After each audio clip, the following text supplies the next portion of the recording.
Okay, so we're leveraging fight rigging in this more kind of fair variation of the deck. There's been we played builds on here like Sultai and Jund that go way over the top and look to like trigger this on turn 3 or turn 4. This deck in comparison is looking to instead leverage the 1/1 counters for advantages such as on Incubation Druid to make more mana more quickly, and Growth Chamber Guardian to let us generate a little bit of card advantage. Eventually, our things will get bigger, and we'll use it to grab like extra Elder Gargoths, Glorybringers, or Turntimber Symbiosis to fish these things up. We've also got some Fable of the Mirror Breaker here to let us have some card selection and additional ramps. So let's go ahead and pop on into a few games with this and see if this seems reasonable or if it's too slow and fair for what the format has going on. Morning, Paula, Silence, Gaffer. Howdy, howdy.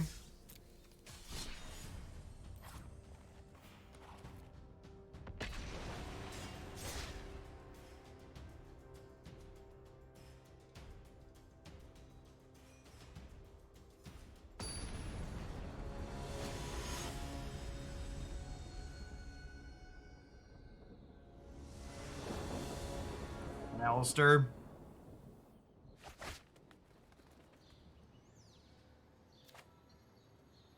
This looks great. Faces into Incubation Druid was definitely the thing that made me raise my eyebrow a little bit when I saw this deck. It's this seems like a very powerful 1/2. So this adds 3 mana if it has a 1/1 counter on it from any player. So in theory, if this doesn't die, we have 6 mana next turn.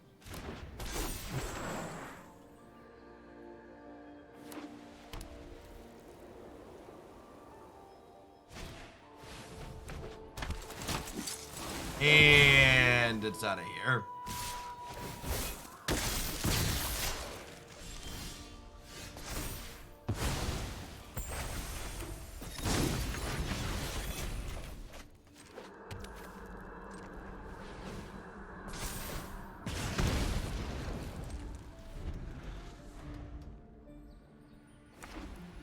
Just gonna stomp the Brutal Cathar to get our Incubation Druid back.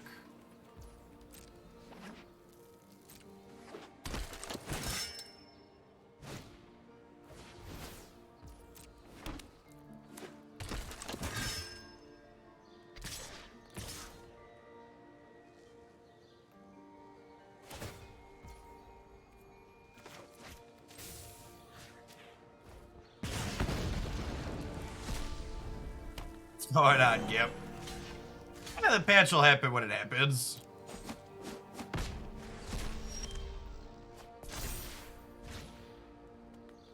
Alright, so do I want extra mana or do I want an extra Growth Chamber Guardian? An extra Growth Chamber Guardian doesn't really help me this turn, right?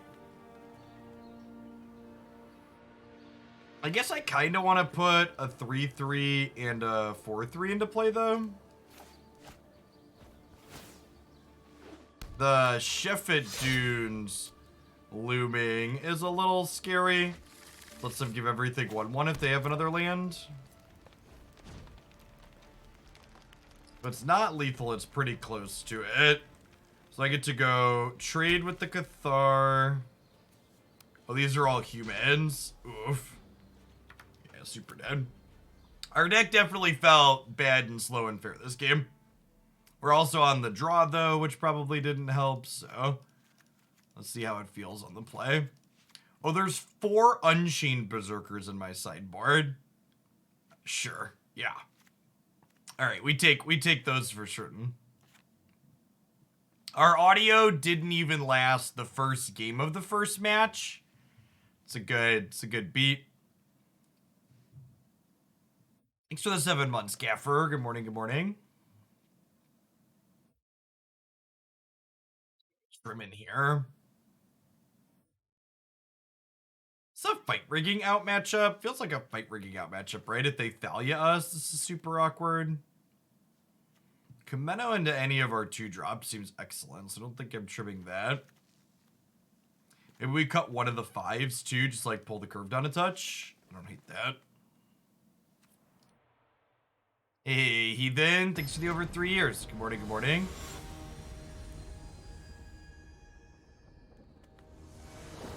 I don't know if they've acknowledged the sound issue, but it's real bad. I can't, it's just like so unreasonably unacceptable that it's been bugged for this long, right? Like, it'll be 2 weeks on Thursday that this problem has been going on. I'm like, it's always existed to some degree, but not to the extreme that it's happening currently.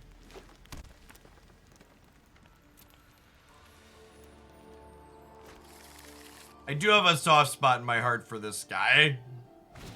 Takes me back to the good old days. Rewarded for cutting fight rigging.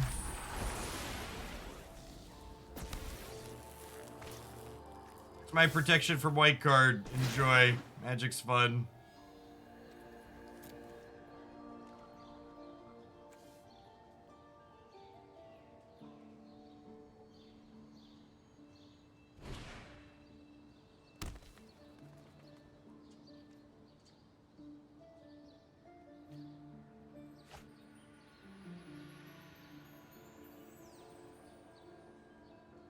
Bolting myself here. The question is, which of my 3/2 drops, which 2 of my 3/2 drops am I playing? I think I'm holding, well, if I get Incubation Druid going, I get to Gargaroth next turn, which has a lot of appeal. And I think we'll do this to get the Gargaroth up to a 7/7. Chill on defense for now.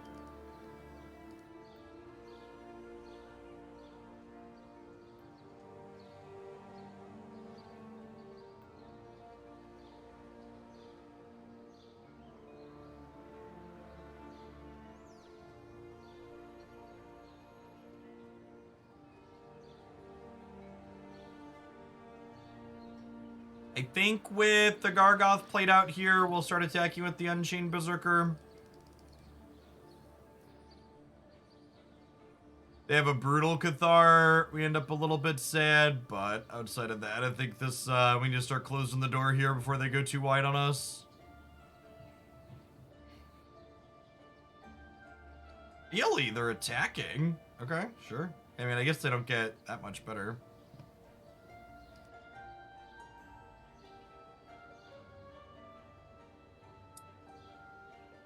I block like this. I take 9, 12.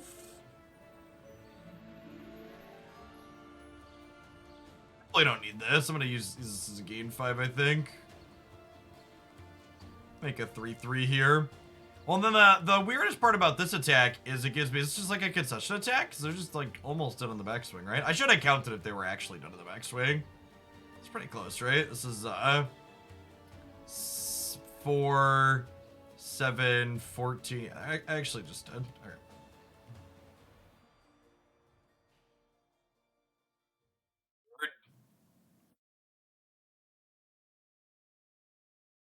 Maybe it was just they figured they couldn't win the game anymore. Would see if I'd mess up my blocks.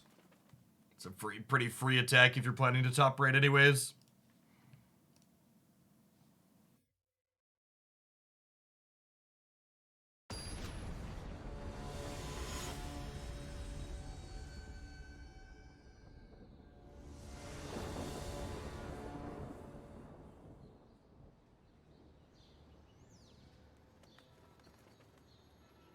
Yeah, Hyde. I'm interested to see what we get this week in terms of progression changes for sure.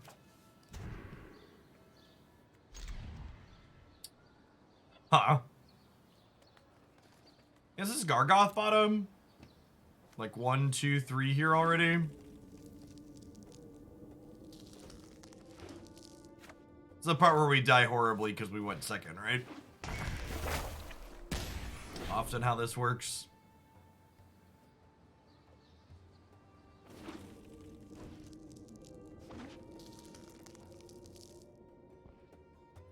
Up is pretty good. They have a lieutenant next turn. We're in a lot of trouble.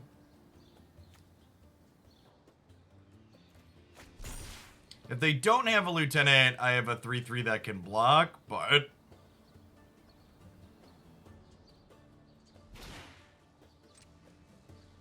Lieutenant means all of their 1-drops trade with my 2-drop.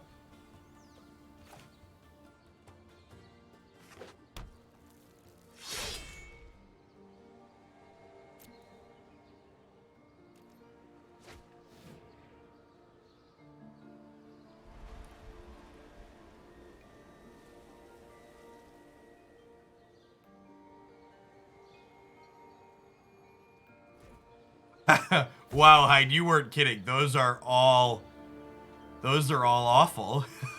Ooh.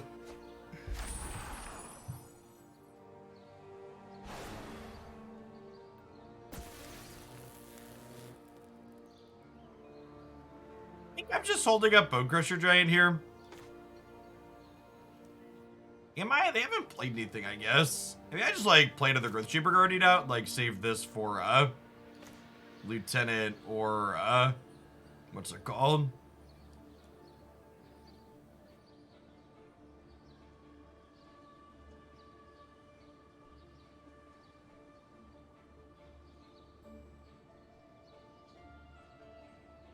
Like a Aspirant or something.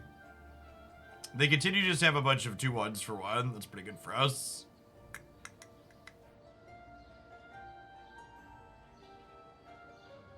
Great. Sides just like waiting on big payoffs here, and there's our big one.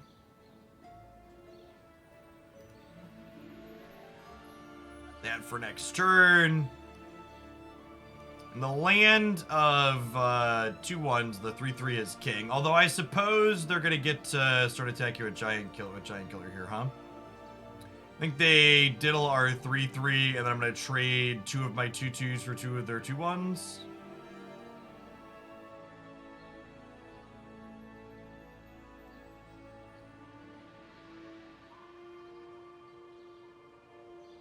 Yeah, it's gonna full trade to shrink their board.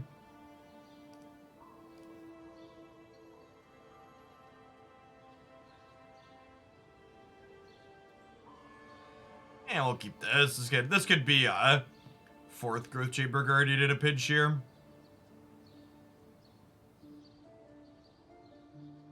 I might just let these die and put counters over on these. Yeah. Let them push more damage here too. Oh! I bet they forgot about that. I forgot about that too. The flavor text on Etch Eggs is just so gross. Let's get to randomly get people like that. Anything dealt damage by a source I control would die. Exile it instead. Goodbye, friends.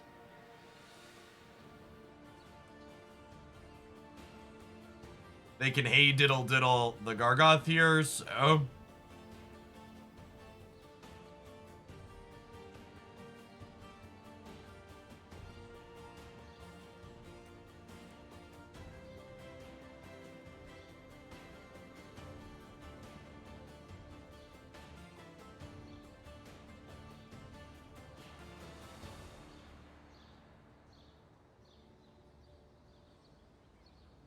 now before they could like grow another giant killer and chop it down. I'm actually gonna play Incubation Druid rather than the Growth-Chamber Guardian though, because I would like to fart this next turn and then be able to cast the Turntimber Symbiosis off of it.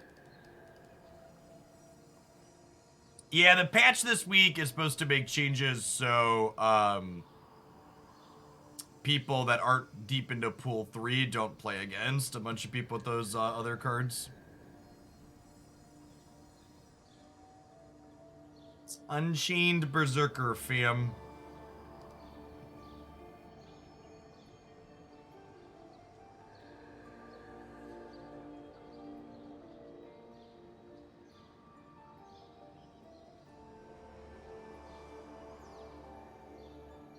Adapt, overcome, chat. We just Bonecrusher Giant here.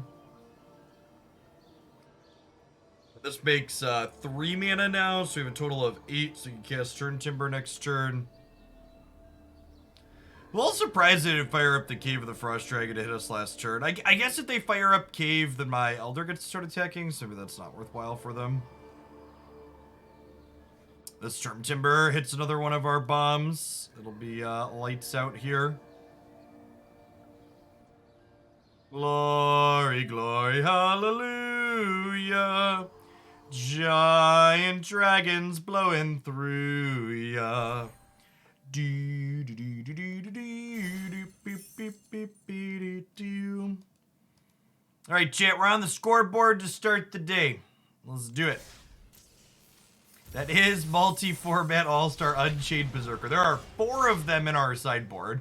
And honestly, there's a lot of white aggro in this format, and that card's kind of decent into blue-white control, so it seems like a very reasonable tech card, all things considered.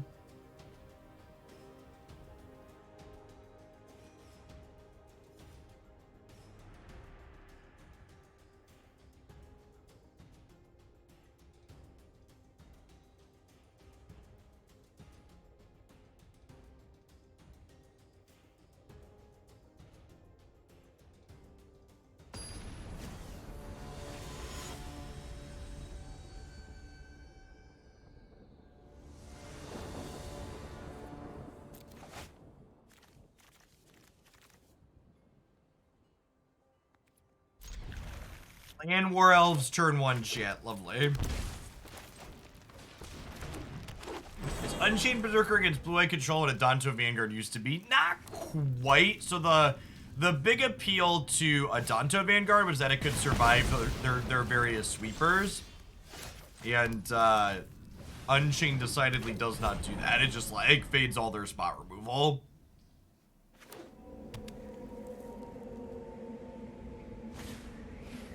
Joke's on you, opponent. I didn't want either of my mana creatures anyways.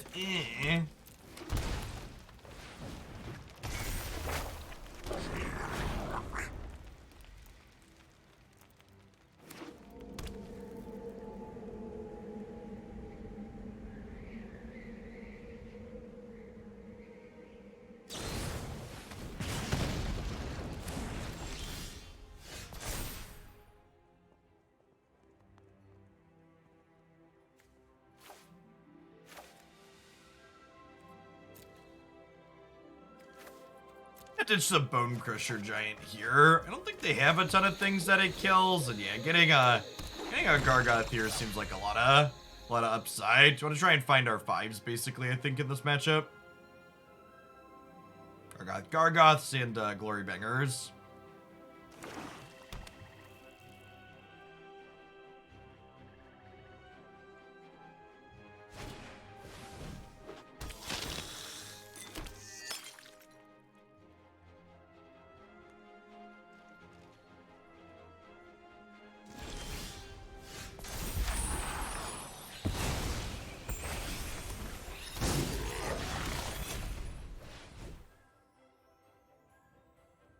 Off of Fight Ringing, just 5 mana cards. Turntimber Symbiosis for redraws of 5 mana cards. It's a pretty fair Fight Ringing, all things considered. They want to kill Growth Chamber Guardian here, then they can't kill Reflection. If they work through removal spells on these, maybe the Elder Gargaroth sticks for the Fight Ringing next turn. I say they have this to deal with this.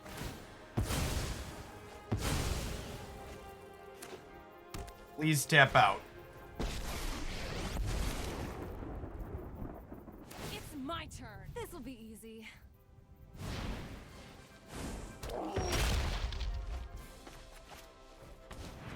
That's better than 1 Elder Gargaroth, chat.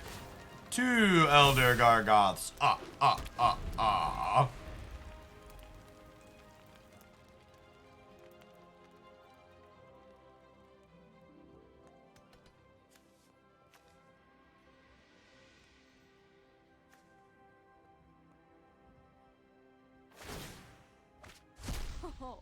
today's my lucky day. Is it, Chandra? Is it?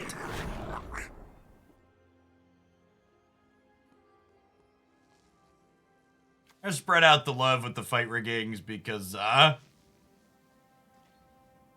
playing Heartless Axe, so to try and insulate our squad from that. Opponent has decided they're not beating 2 Elder Gargaroth triggers. That's probably a reasonable assessment on their part. Alright, so I think against red-black, we're supposed to cut mana dorks to increase average card quality. Could be unlicensed Hearse. They often have some Crocs in their deck. Could also just be like Questerson and Shifting Ceratops, though. Maybe it's 2 Questing Bees, 2 unlicensed Hearse. I don't hate that. What have you been doing in this matchup, John? I assume you've played it.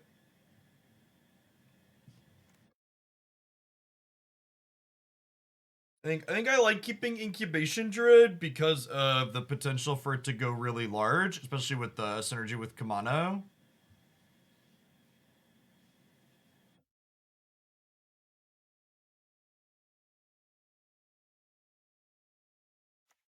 Kumano and Growth Chamber seems really good in this matchup.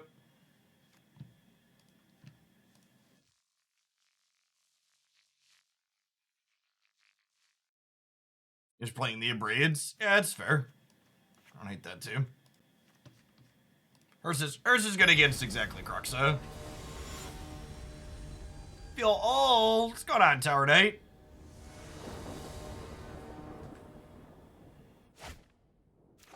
If it makes you feel better / young, 38 is only half the tenure of our oldest Oaklandians. Your spring chicken, I promise.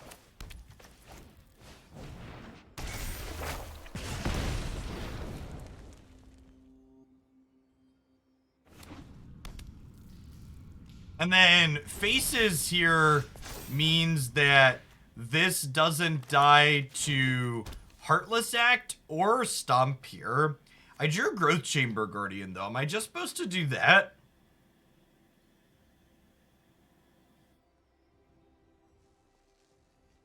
Been around the block a time or two then, Tower. Well, so obviously the upside on the ramp is insane. I don't think I'm untapping with the Druid though. Yeah, I think even with dodging Stomp and Heartless Act, there's a good chance whatever we play here dies. So while I assuredly will not disagree that the upside of this living is much higher than the upside of this living, like our first play just almost always dies in this matchup.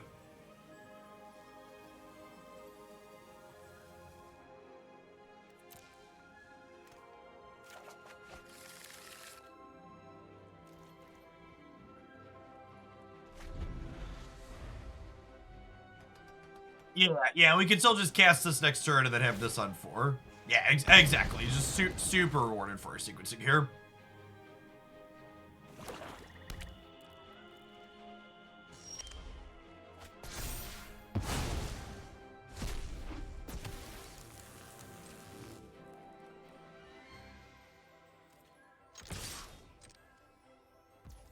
Alright, I am going to play this now because I would like to attempt to turn 4/5 drop. Probably going to die. If it does, we'll have Stomp plus Growth Chamber on 4, and then hopefully a 5/5 still.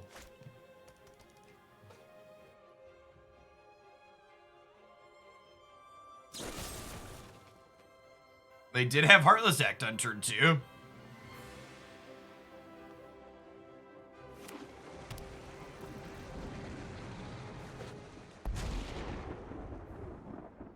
Let's do this. If they Chandra my Incubation Druid down tick, I get to step on her.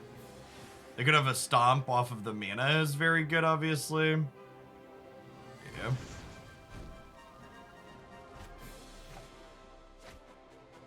Okay. I'm just gonna Bonecrusher Giant now.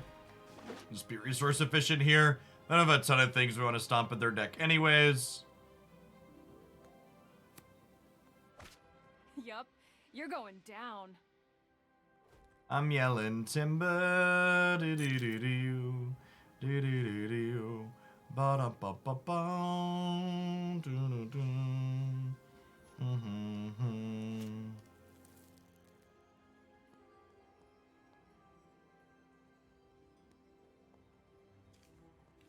Quietly shipping these into their planeswalker.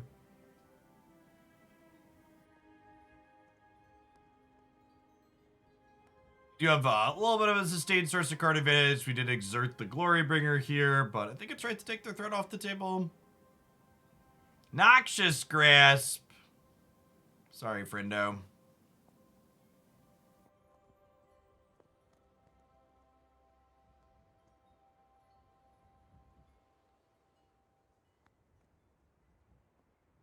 Rewarded for exerting. What is your quest? I seek the face.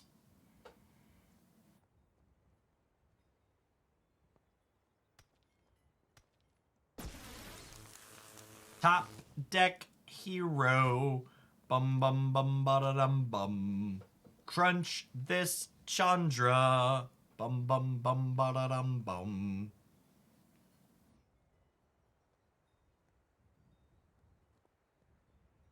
Our deck's running so well, Chet.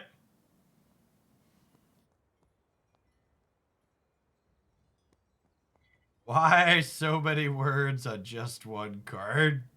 Laughs in six-sided digital cards.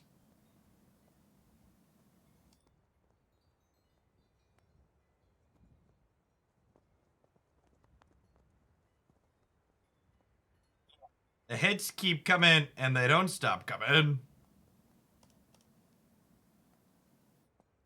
Time to hit the ground running, shit.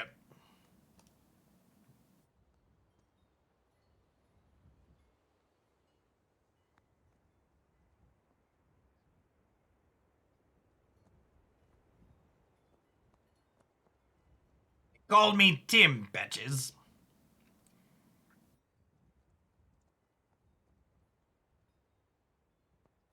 Gives him a chance to draw some cards here. I might have been right to just jam the Gargaroth last turn and make them have it.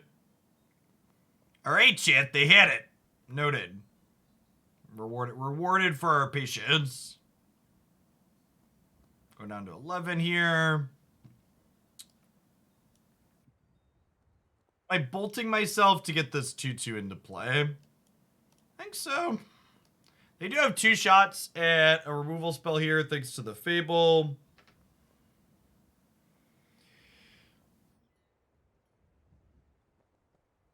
Fatal Push, not gonna do it. Oh, they have a third look with the blood token as well here. Survey says nope.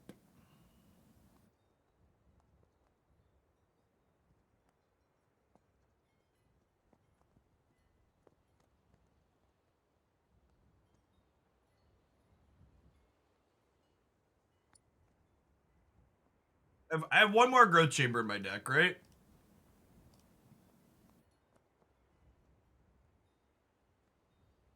Am I just making a 3-3? Is that crazy? We kill them kind of quick with a 3-3, right? I assume they're double blocking here. Hey, Growth Chamber too? That's so good for us. Yeah, just bounce it out. Alright, shit. The fight rigging deck has pulled us up into Mythic. So in celebration, as a little treat this one time, I'm going to go ahead and restart Magic Arena so we can have some audio again for a match. And by audio again for a match, I mean audio for half a game during that match before it bugs out again. But I'm gonna try. I don't want anybody to say that I didn't try. Chat's been good. The deck got us all the way to Mythic. We can have a little bit of audio as a treat for a little bit. Don't take these noises for granted, chat. It won't be long before they're gone again.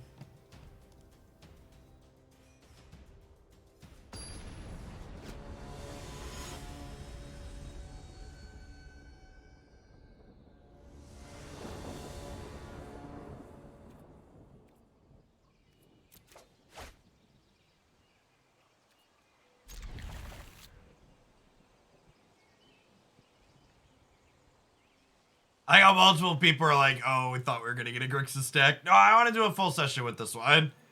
It seems reasonable, so I get a full set.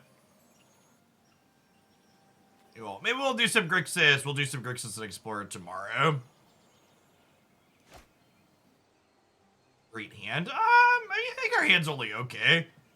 Like, faces into Growth Chamber, but I also have to, like, start at 15 to do it, so...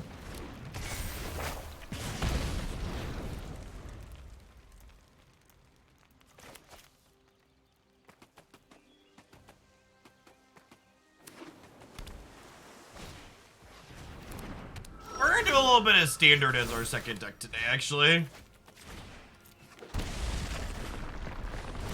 But it's been a second since we played some Standard.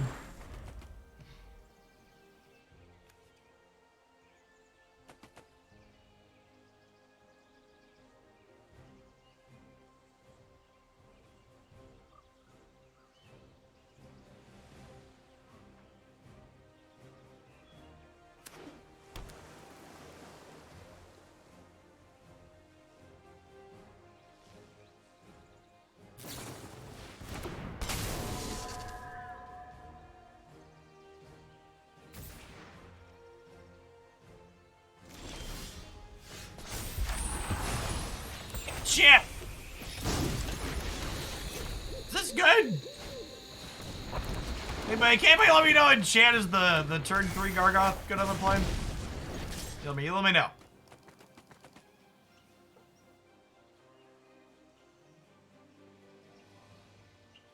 Why did they play this as sorcery speed? I'm very confused.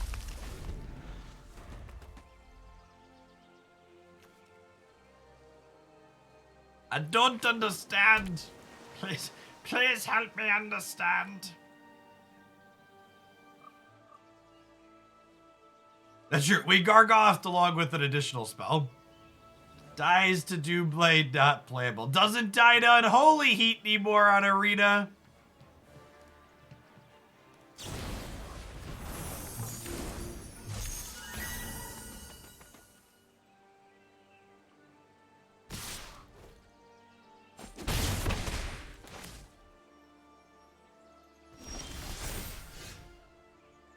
Alright, so I have 7 mana this turn. So I'd rather this get the counter than Gargoth here. If they tempo this again, I want to have other things I'm attacking with on the ground.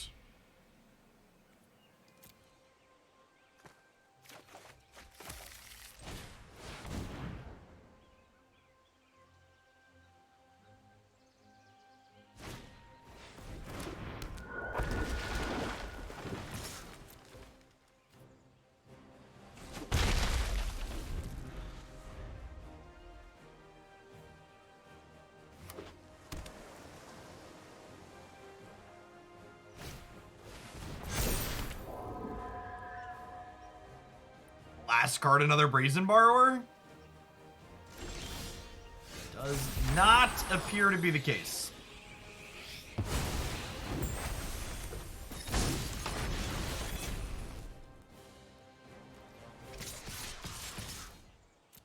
Pretty sure we're just gaining 3 here.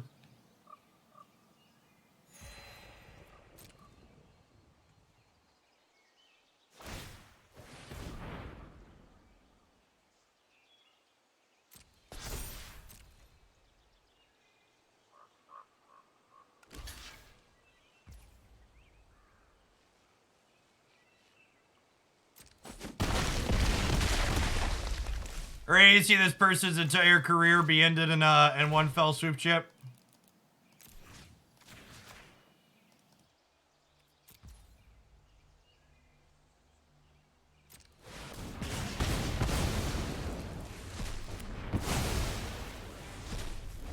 So long, friends.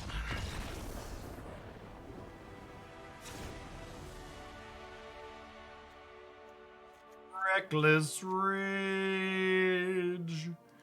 There's definitely a fight rigging out matchup. If any of our things stay in play, we're probably winning without them needing to get much bigger. Shifty Boy obviously comes in here. I think I'm supposed to trim some of my 5s.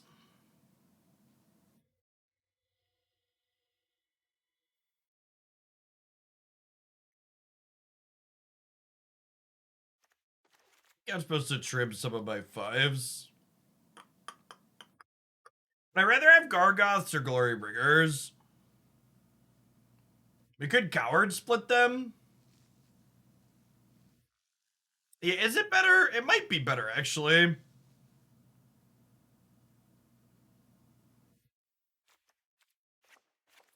Alright, don't tell Christy, chat, but I'm making a commitment to Glorybringer. We're gonna play the dragons.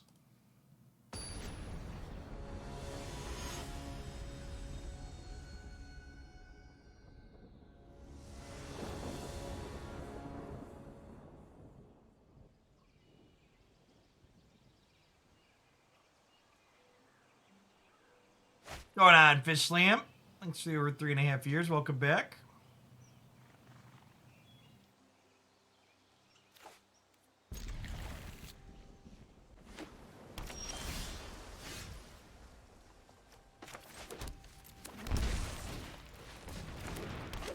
So the thought process behind keeping an elf. Well, this matchup's all about playing to the board early so you can get underneath their counter spells, which actually makes Llanowar Elves one of your single best cards in the matchup. Helps you get on the board fast and quick. I'm just gonna pass here, so that way we can kill whatever they flash into play here at our end step.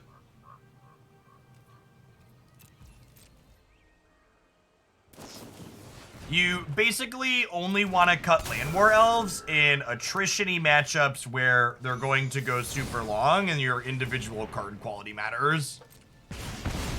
Anytime you're racing or the game's about tempo, Llanowar Elves is super good. It's a very strong tempo play, being able to effectively play 2 lands on the first turn.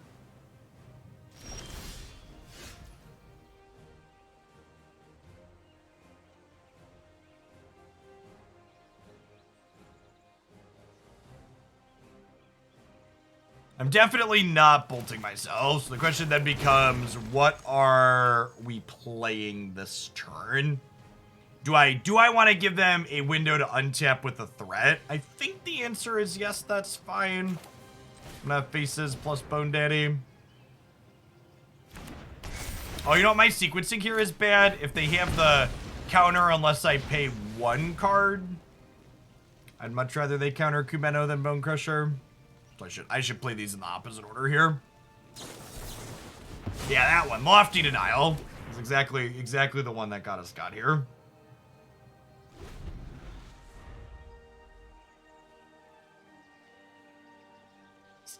Mistakes were made.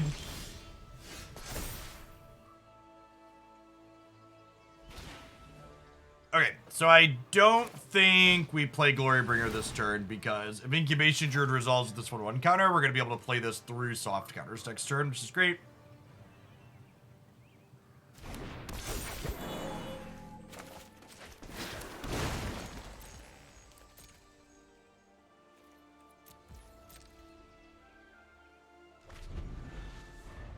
No plays. Okay.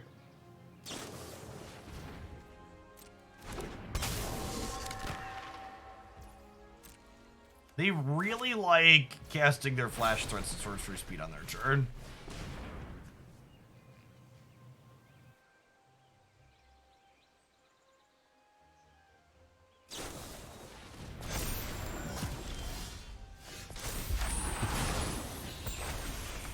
I think in any non-counterspell matchup, my what's it called would have been a spell there, but I think in this matchup, Turntimber is definitely a land.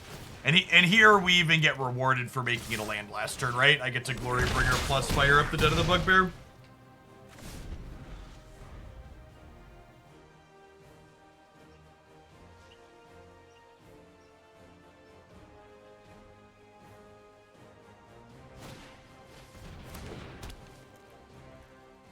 Bringer is a legitimate business person, chat.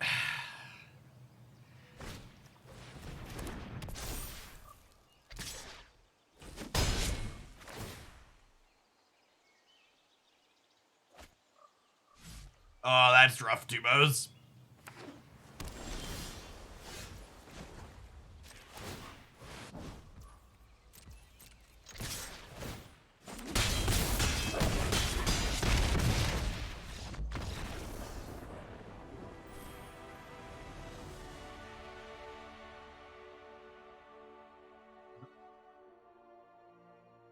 Not only did we win another match, but we kept audio for the entire thing.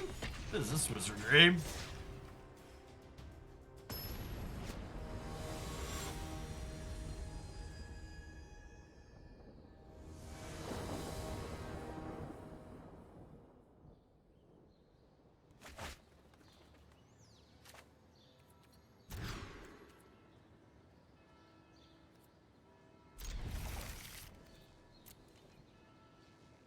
Just stretch the room out a little bit. LOL.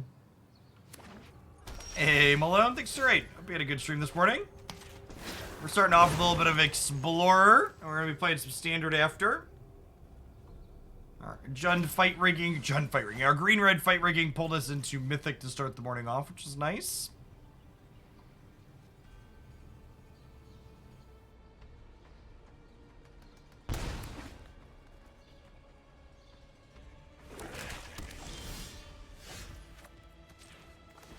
Land's not a terrible draw.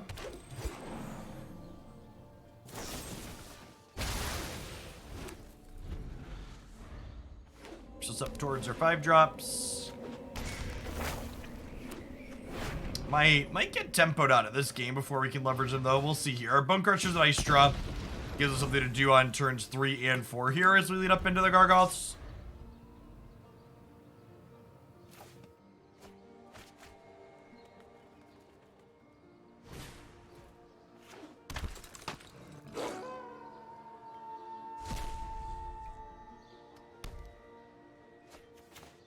So, it appears to still be the case. This is, again, really head-scratching why they don't just pull it out of rotation with a really quick patch. Is I'm pretty sure the sound bug that happens on Arena is related to this board. Because one of the things they tried to do with this board back in the day was the different guild cards were supposed to play different sound effects when you played like a Rakdos or a Gruul or Dimir card on this board. So the audio is just like perpetually foobarred on this game board. A fight rigging is exactly what I wanted to draw there. Good beats. Man, and we don't even get anything underneath it. I guess glass half full. This means that we're going to have a chance to draw a land now because there were no lands in our top 5 cards.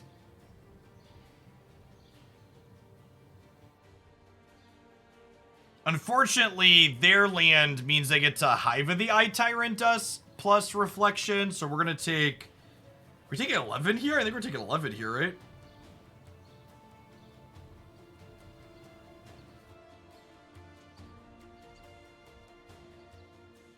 Or they're not creatures to exile, or is that creatures to exile? Only taking 9, actually. We really need a land that doesn't hurt us here.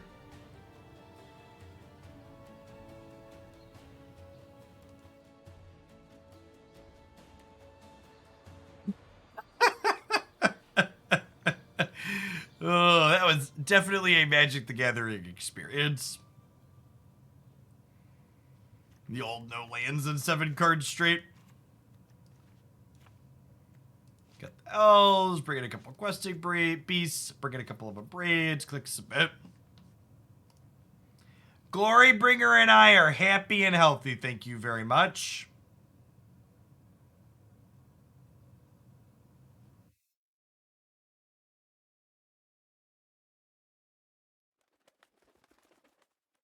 Our relationship is stronger than ever, and you cannot tear us apart. Anybody that tells you otherwise is slanderous.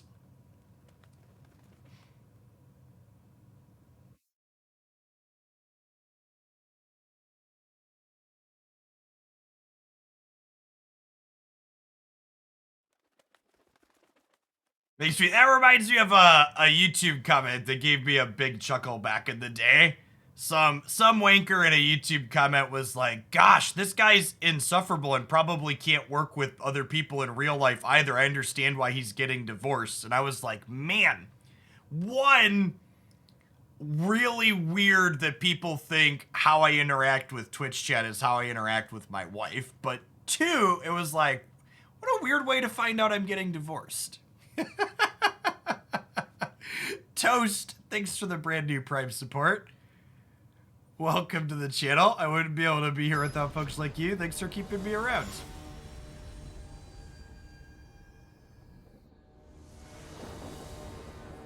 "40 degrees passed in the UK for the first time in recorded history." Can someone convert that to freedom units for me? What's 40 degrees in freedom units?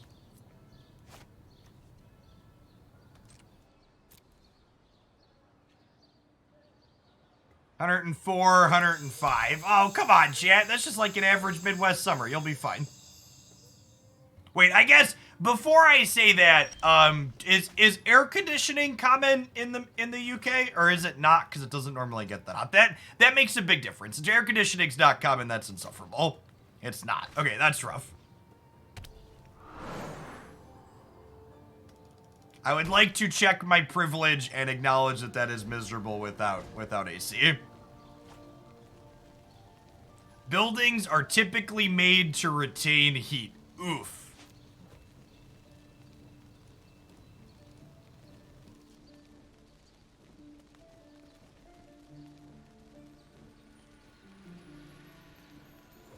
Listen, chat.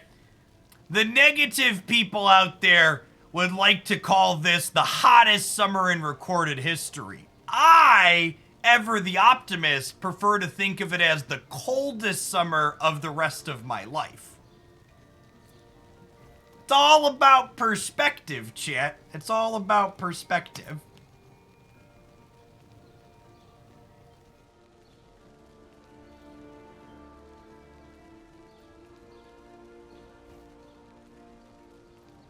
Dear Zoomers, who most of you aren't Zoomers watching this stream, but the handful of Zoomers that are present here in Hoaglandia, I just want you to know that we have a lot riding on you, and you have a lot riding on you, and that my generation and the ones before us failed to fix all of these fuck-ups, and we need you to do it, please. Thanks.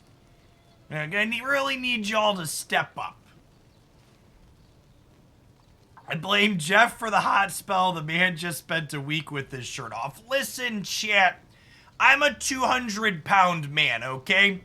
When I go swimming, I have plenty of shame and I wear a shirt.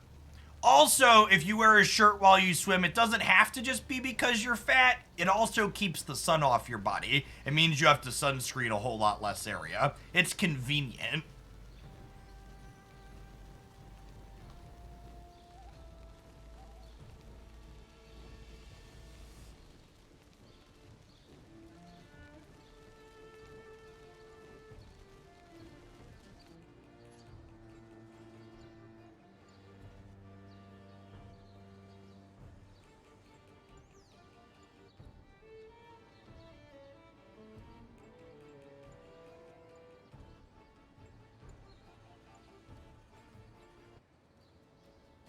If you haven't, if you're someone that doesn't like the feeling of a wet shirt and you haven't tried, they make shirts that are like designed for water stuff that are very different than just like a regular t-shirt material. Because you're right that regular t-shirt material is typically not great when it sticks to you. But shirts that are designed to be wet can be plenty pleasant. Chat, I don't know what they're called. The things that chat are talking about, they're called probably correct, but I've been married for almost a decade. I don't buy any of my own clothes. Christy buys them or Coalescence Apparel sends them to me. Those are the options for my clothing.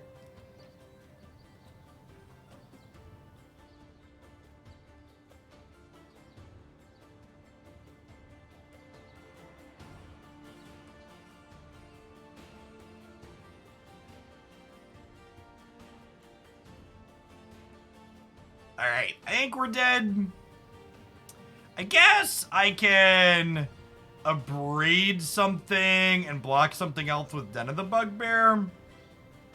Maybe they have another reflection here coming. I will kill this reflection, and then if we peel like a Glorybringer or a Gargaroth, we might have a shot next turn. We'll take one more draw.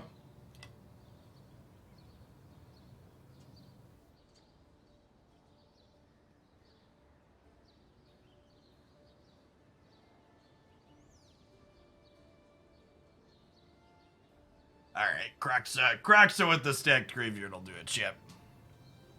Yeah, our opponent's draw is very good, right? Like they had 4 lands, all gas, and plenty of removal spells in the mix. Just how it be sometimes.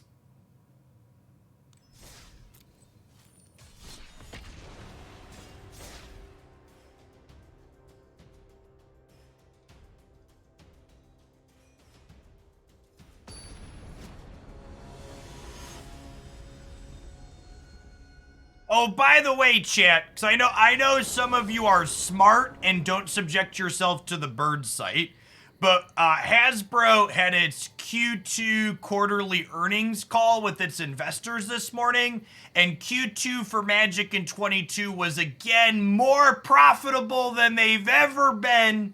But remember, prices are going up next quarter because of other reasons.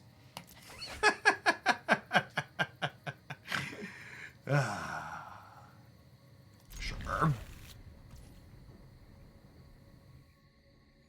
Yes, for those of you that need a TLDR, Magic is dead.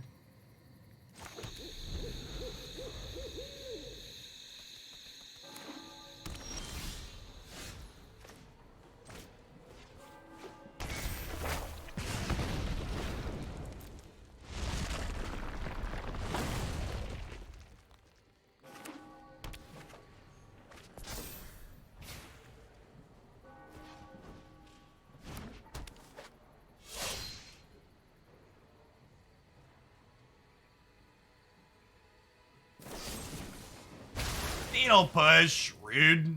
Let's look to go get a friend at least here. Then we get to bolt this in.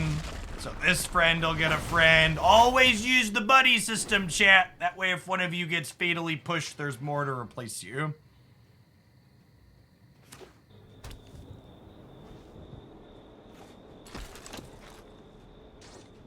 Now, chat. To be fair to the unadulterated corporate greed that powers Wizards of the Coast and most other companies in 2022, they're not actually raising prices for the sake of increasing profit margins. They're raising prices to keep profit margins the same because their base costs are going up. Alrighty, their profit margins are already huge, chat. You suckers pay $20 for a booster pack with 15 pieces of cardboard in it. They don't really need to make their profit margins bigger on those. They're already huge.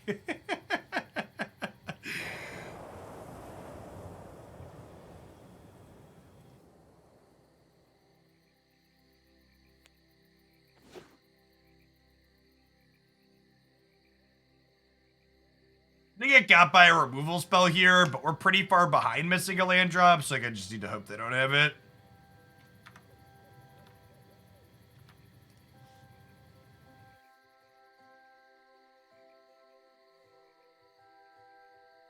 Another matchup where 4 Unchained Berserkers look lovely.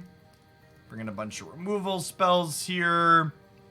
Fight rigging and Fable seems slow. And then we'll trim one of the 5 drops, I think. We prefer the term loyal customers over suckers, Jeff. Noted for the future.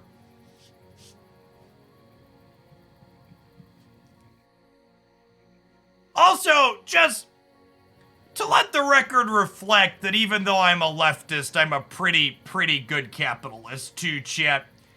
Of all the things in the world that capitalism should drive inherently unfair prices of, whatever Wizards of the Coast wants to price Magic cards at, it's fine. Nobody, despite what Twitter and Reddit might lead you to believe, nobody needs a Magic card to live. It's a super luxury optional good. Like, Wizards can and should price Magic the Gathering cards at whatever the loyal customers are willing to pay for them.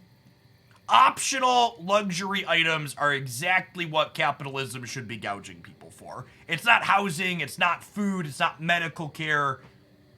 They're not basic human rights.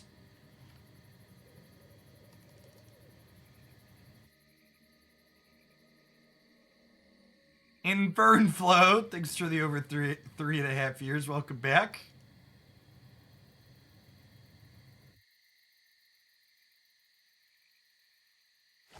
mean, everybody's having all sorts of supply chain issues. Supply chain issues are, like, very, very real.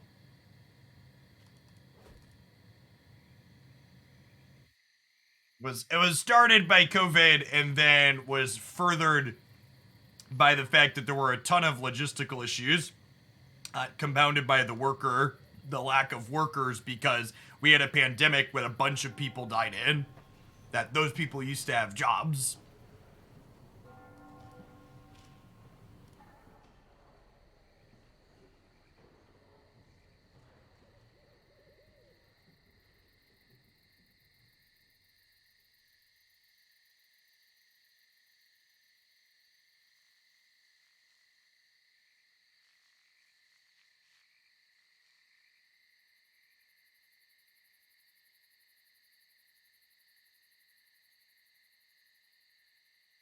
I'm not outraged if caviar is $600 a tin. I am outraged if milk is $10 a gallon. Yep.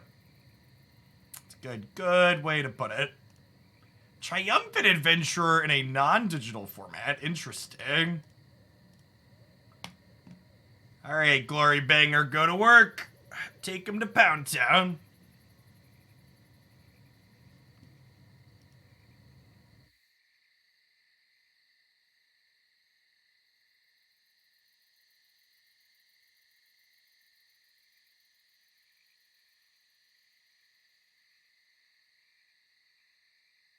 So, Shatterskull Smashing cleans this board up a little bit next turn.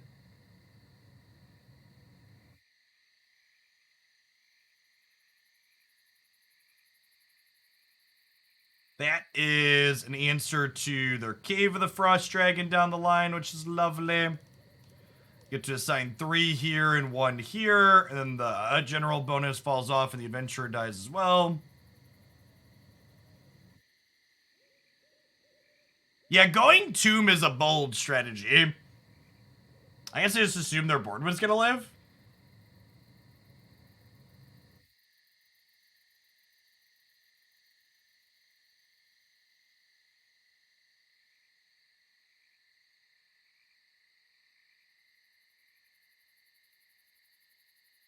That. We'll do this. Glorybringer gets banging.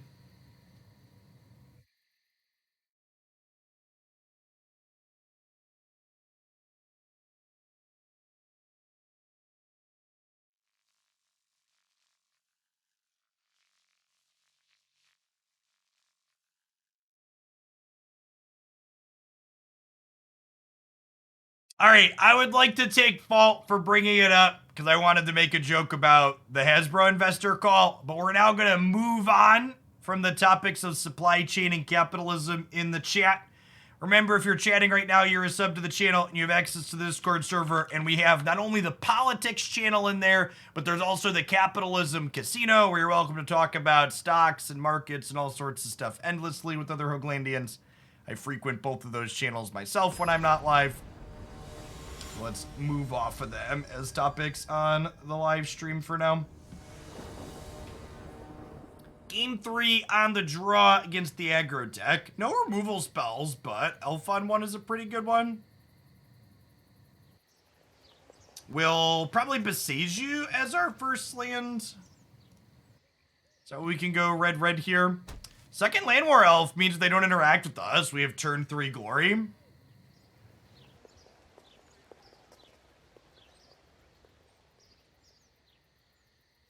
Now the question is, do they also have a Fatal Push? Could have a second Thoughtseize too, I suppose. Just take both the Dargans away. Looks like they have nothing else. It's good for us. Oh, that was probably one of the best draws in our deck, honestly.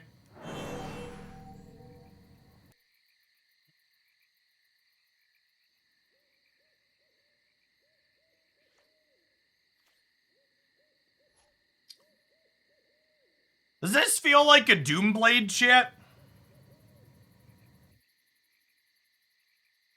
Smells like a Doomblade, right? I'm gonna play a tap land and attack for 3.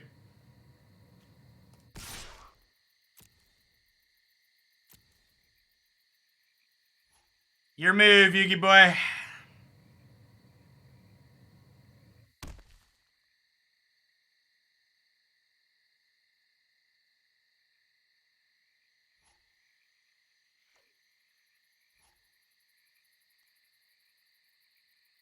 Yeah, definitely a dire tactics.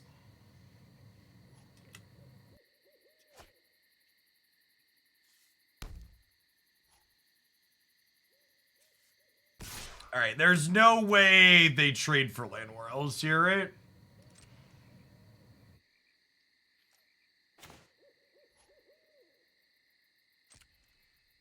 Get the growth chamber down here. Of your finest wet farts, please, Mr. Guardian.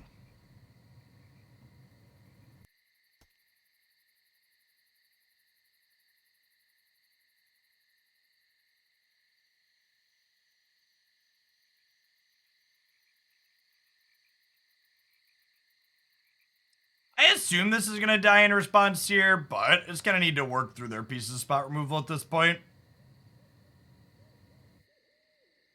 It absorbs 3 damage for the turn as well.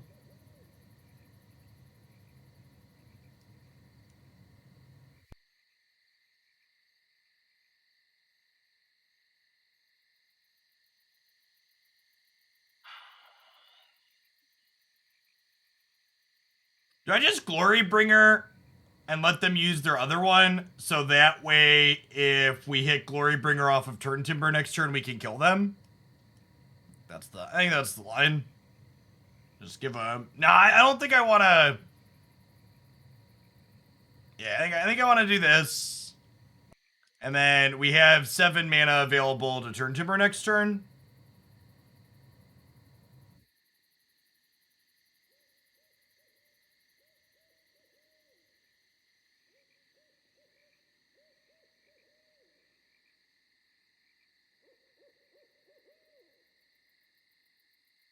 That is a good card to finally have drawn.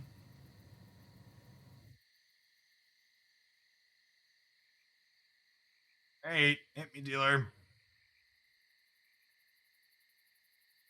Okay, if it sticks, we have a chance. They have a 4th removal spell. We're dead, though.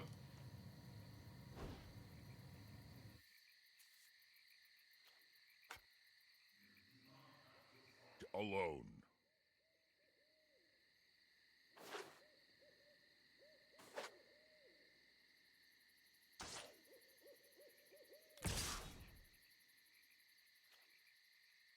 Can I just block here and make a 3/3, or do I draw a card? I want to draw a card.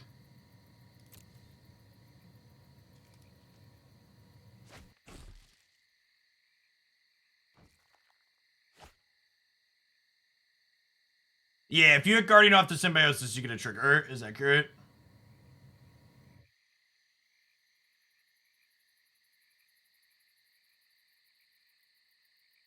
The Reckless Rage with the Gargaroth could potentially be lethal here, huh?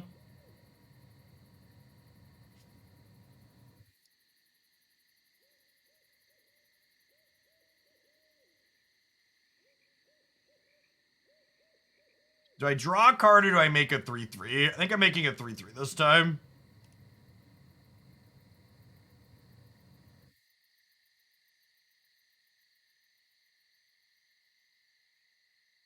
Whoa, this is huge. They're not dead though, right? So they put 7 toughness in front of here. If I deal 4 to this, they only take 3 and then they go to 1. I think we just kill the aspirant and leave them at a higher life total. Is that where my Gargaroth lives?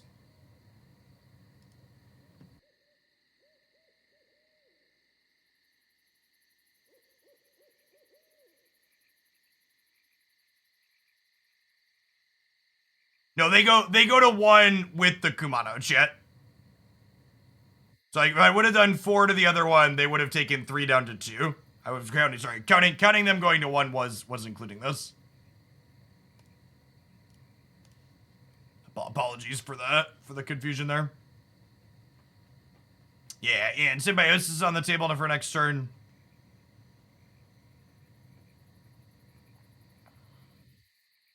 If they attack with anything, they generate a 1/1 for Gargaroth to be able to block here.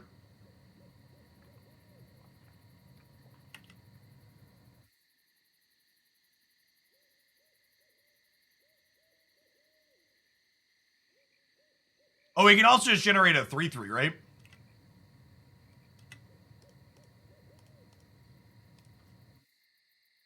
Draw a card or make a 3/3. Is the 3/3 lethal? They go block, block, block. The den kills them.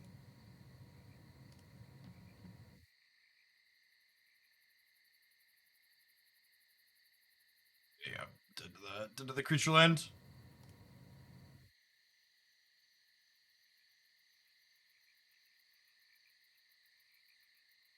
I seek the face.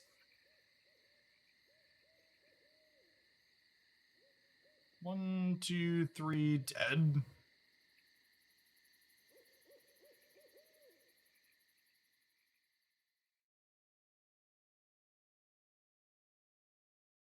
This is my big ugly face. Doo-da, doo-da. Gonna restart Magic Arena. Oh, the doo-da day.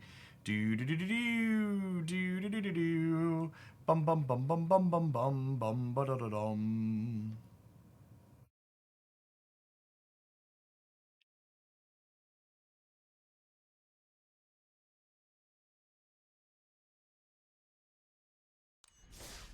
Yeah, all of our utility lands were a big part of why we won that last one for sure. Spell lands and creature lands going to work.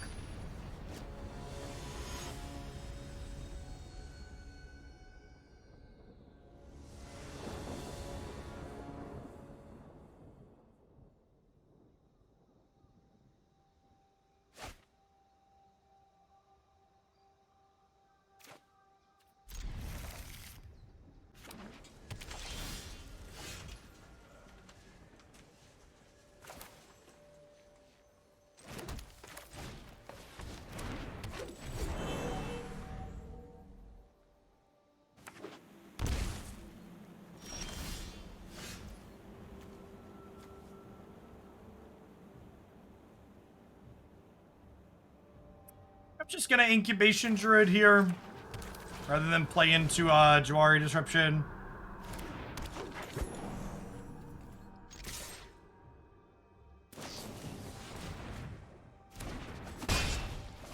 Growth Spiral into no third land. Things you love to see.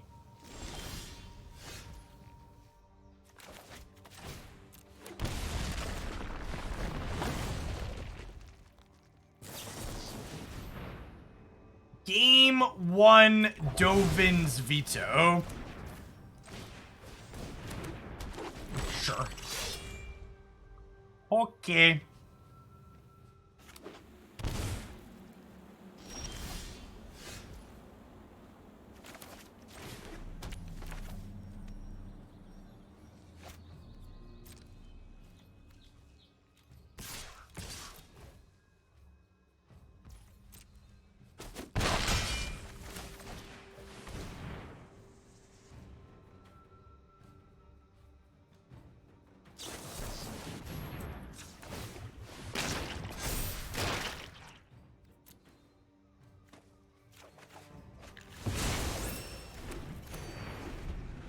The good news is we're on the board here a little bit at least.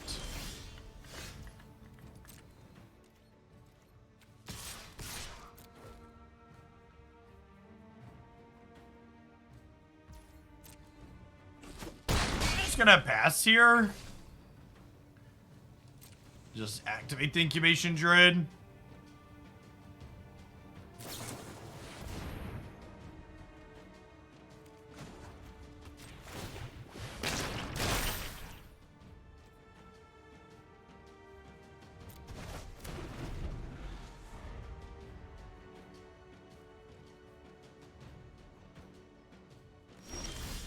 What's going on, Kyle?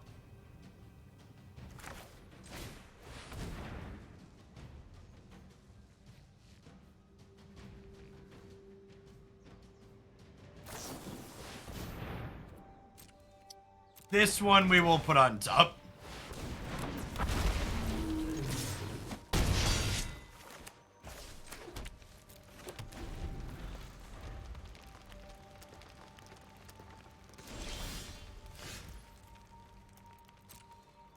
I'd likes to attacks for lethal damages, please.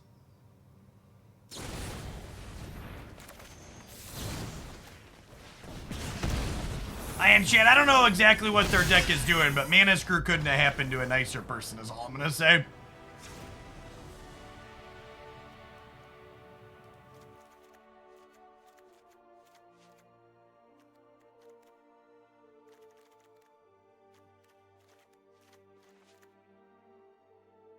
I think I want the Questersons and the Shifty Boys. I think Unchained Berserker is probably better than Bonecrusher Giant. Yeah, maybe just some kind of Bant Flashy deck.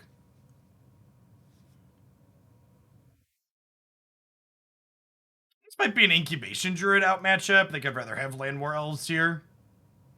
So we're going a little bit further up the curve.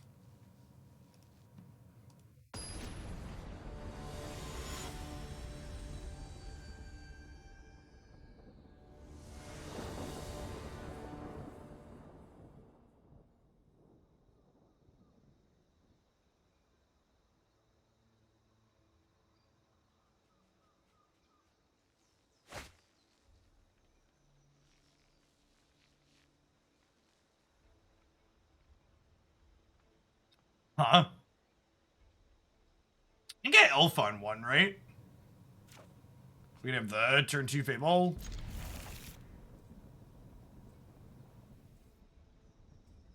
Opponent's down to 5.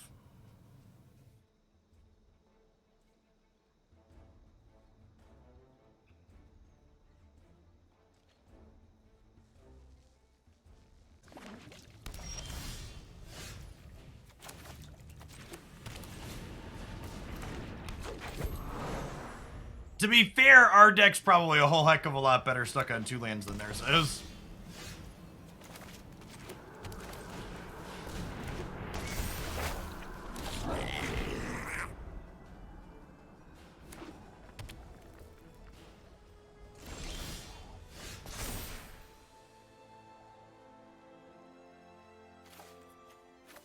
We're past the point where Faces is going to be good.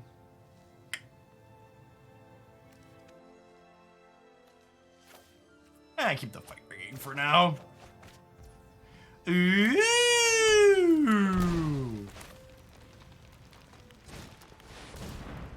Piece of candy.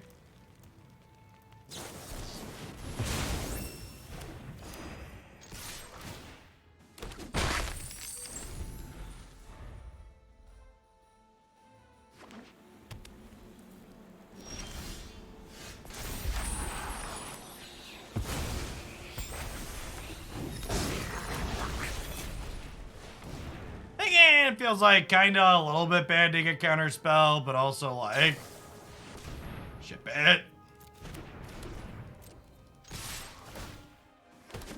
I want to commit more to the board. I think Reflection of the Kikijiki is already incentive enough for them to sweep here.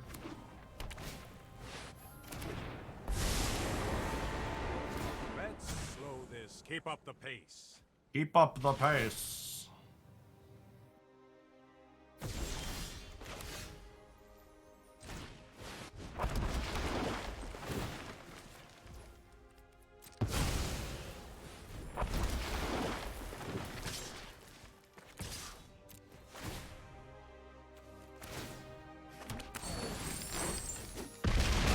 Pretty decent turn. Now what?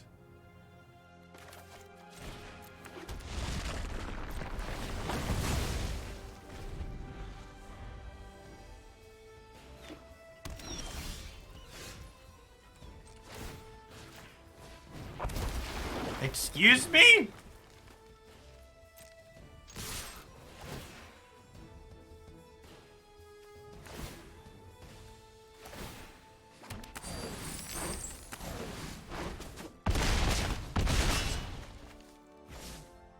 I'm so confused. Just like have 2 blanks in their hand. Cast Ovid's Veto. Do it. Oh, yeah. Absorb me, Daddy. Absorb me.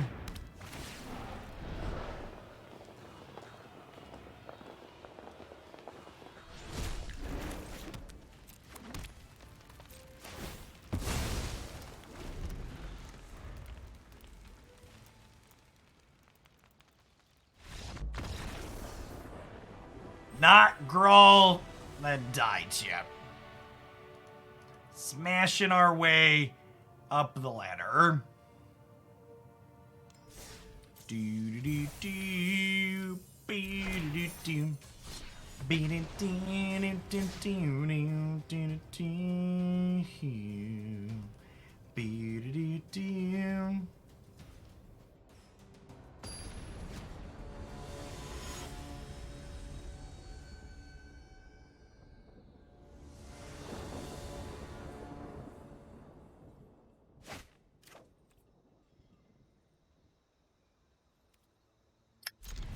He's a little slow. I'd love to draw a Kumano or a Llanowar Elf here.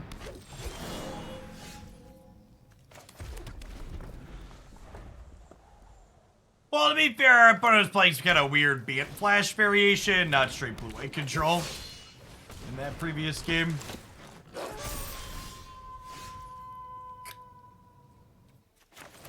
It honestly might be right to just concede here and not show them what we're doing. There's a chance we're far enough behind.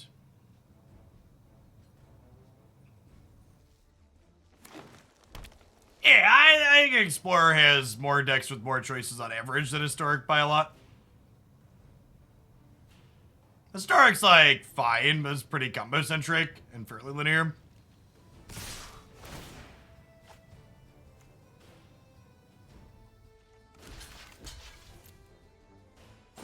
One here.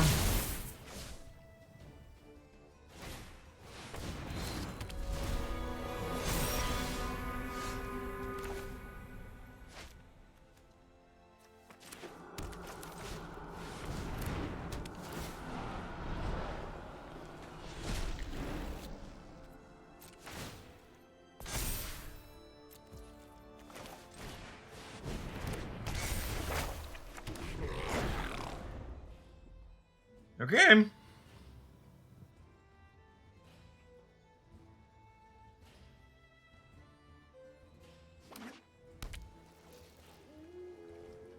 If we don't die this turn, we have a pretty good shot.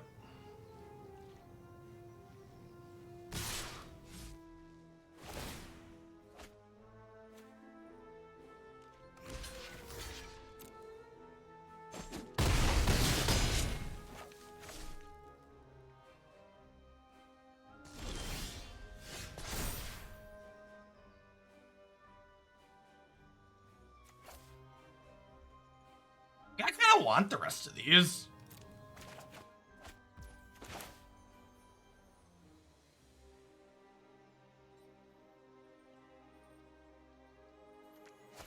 I think I'd rather play Llanowar Elves as my second card than Kumano here. Just for a third blocker.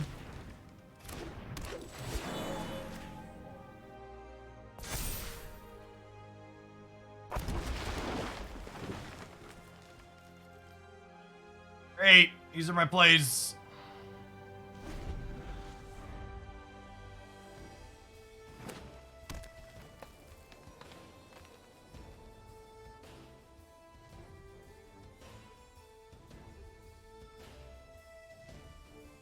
Despite bringing the best of those hideaway cards, the red one's pretty good too. We played 5-color Niv with the red one. That's pretty strong.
guess just this one. What am I doing with the Gargaroth?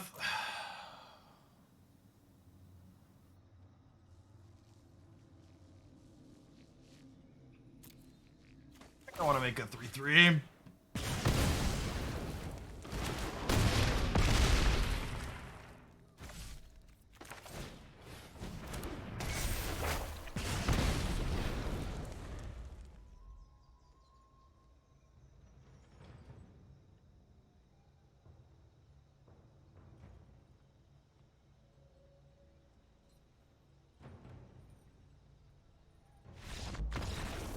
I can't believe we won that game. Really, really impressive showing for Incubation Druid there, huh?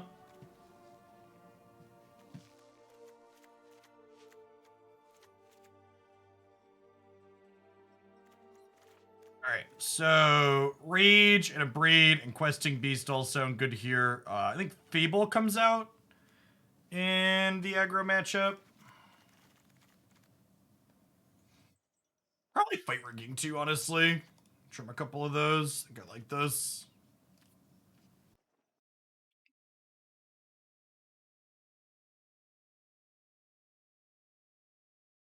Games of Magic are so much better, chat, when attacking and blocking is involved as a meaningful form of interaction.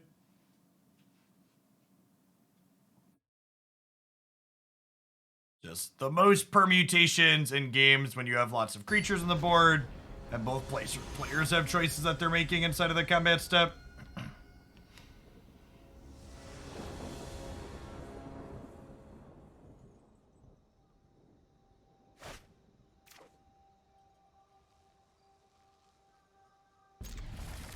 I feel like this format needs Hanger Backwalker in it before I really want to play Hardened Scales more.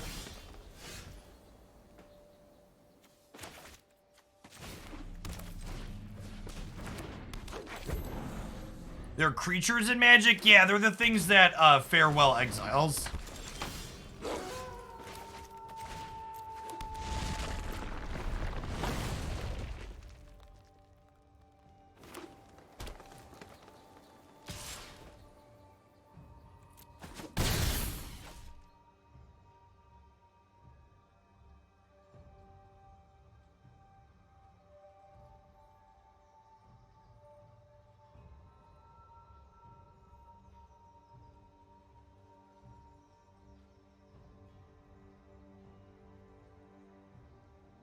There are no creatures in Magic, just spells that put a permanent to play with and enter the battlefield effect.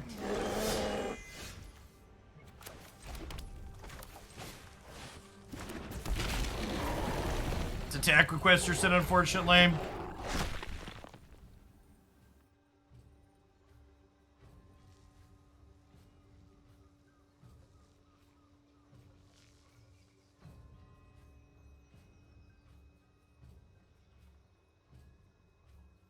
Their fight spells are at least kind of middling against Questing Beast since he has Death Touch.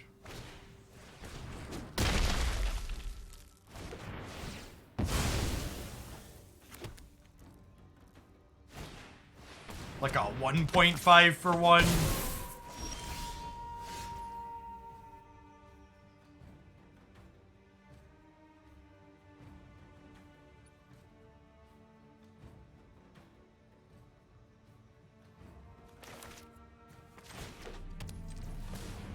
Questing Beast hold Reckless Rage up, I think.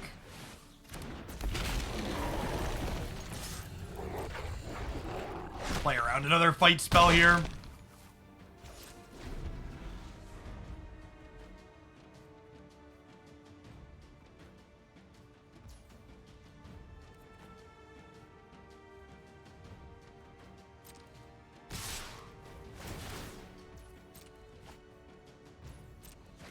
Supposed to kill one of these before they attack.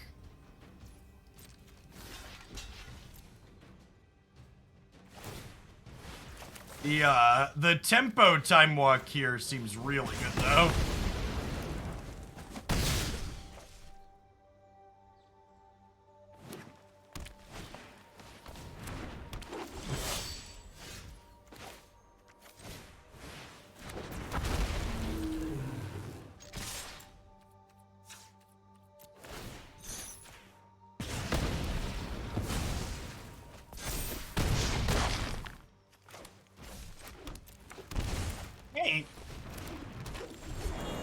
feeling like we're the bigger fish currently.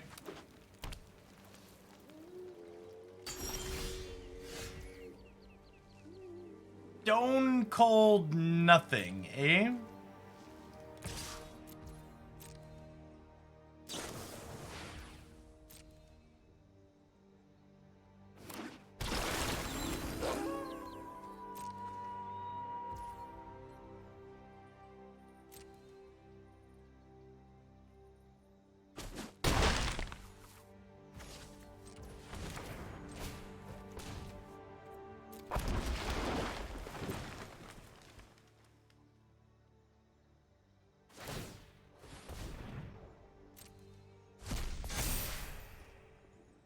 Creatures and bins here, right? 2 more over there.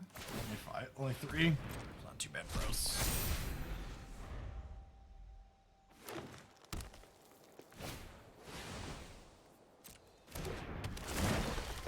Oh, this is a real magic card. I'll step on the Pelt Collector here.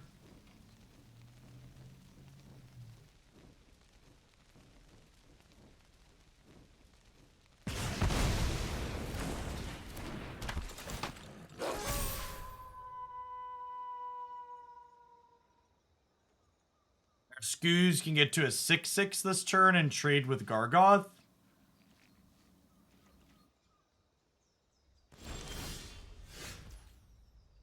Abrade's not bad. That answers the Great Henge. Opponent concedes. Alright. Must have drawn a Brick Grave. Feels weird to concede when they're not dead on board with Great Henge. Feel like they have a lot of catch-up potential with that card. Obviously, we drew the Abrade, so I think we were good there, but I think while you have the artifact in play, they still had a real shot there.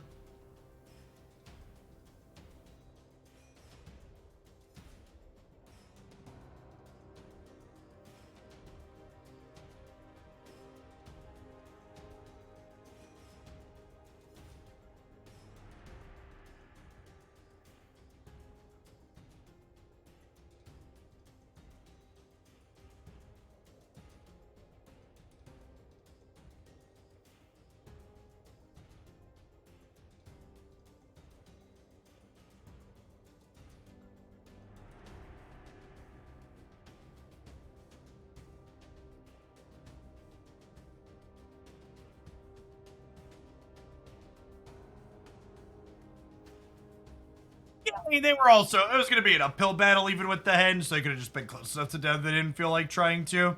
Or something real life could have come up. Never know, really.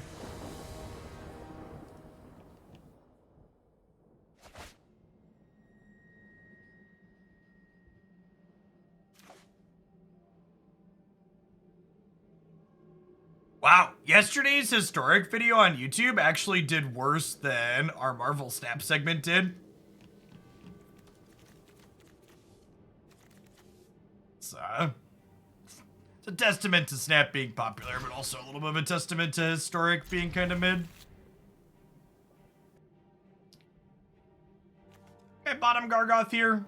So, 1, 2, 3 is pretty good.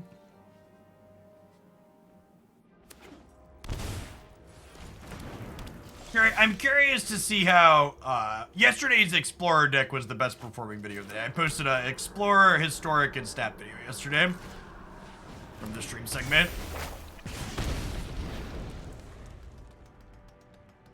We're gonna do Standard for a little bit after we finish with this deck, and I'm curious to see how that compares to some of the other formats. We haven't done that for a little bit.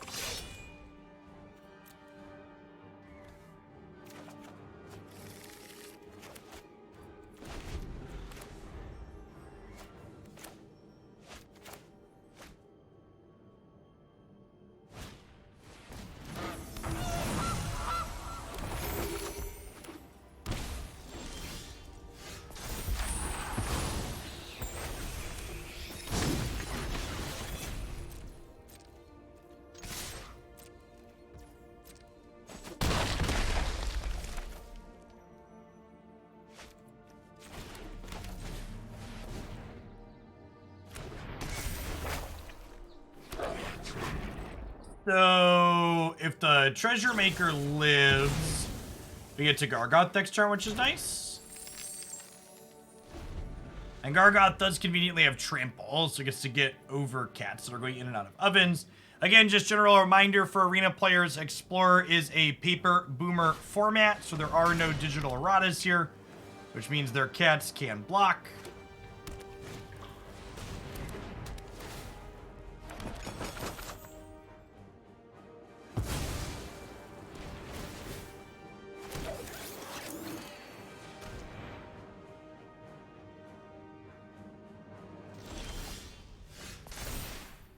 Alchemy and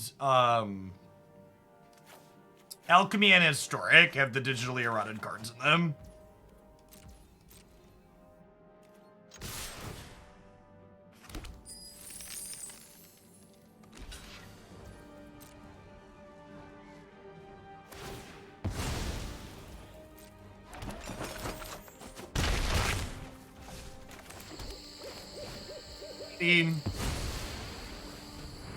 This is my 6/6. There are many like it, but this one is mine.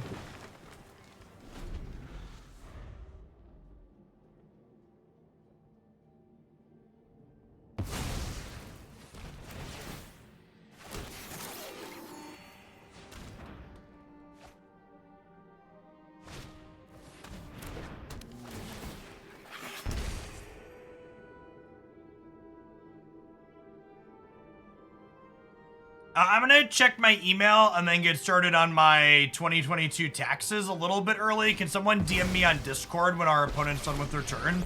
I'd appreciate it. Thanks. My allies are counting on me.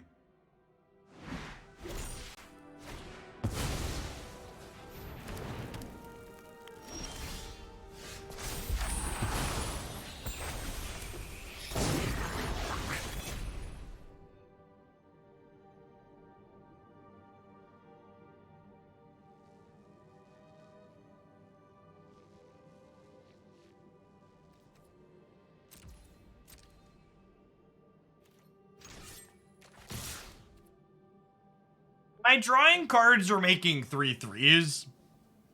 Going wide around the Cauldron Familiars seems like a real thing.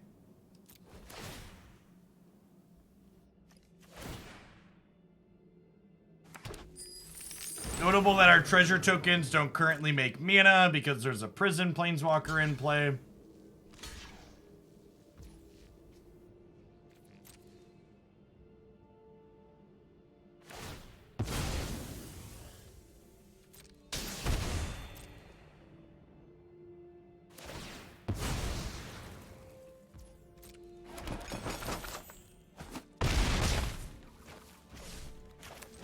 Gotta make the quarterly tax. I mean, Chad, I'm a corporation now. Corporations don't pay taxes. Just ask Jeff Bezos.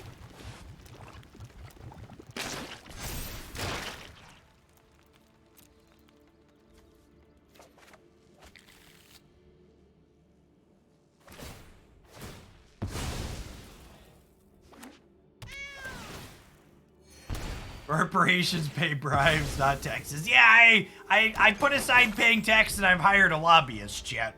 It's the natural order of things.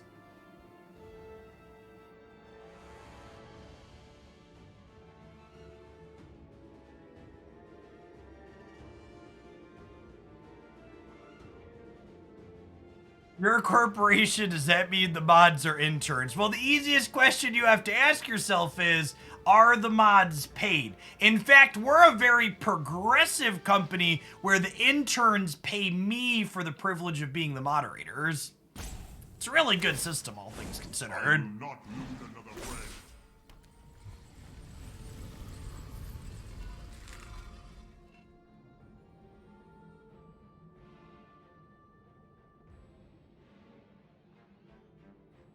Just think of the valuable experience they're earning. Exactly, they understand. He understands. So it's technically a paid internship.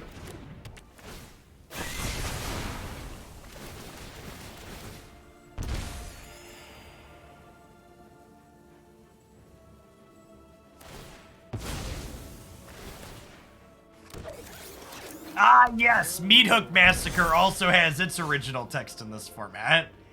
Fun.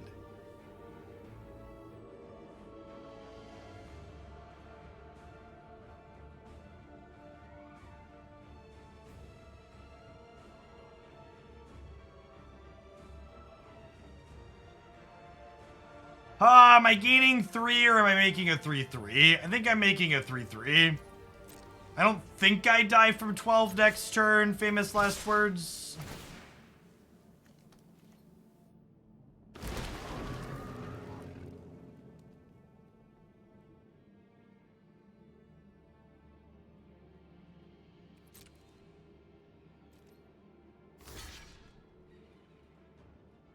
If I make a 3-3 here, I get to play a Den tapped, play Fart Growth Chamber, and then I can fire up Den, attack with a 3-3 and 2 Growth Chamber Guardians next turn.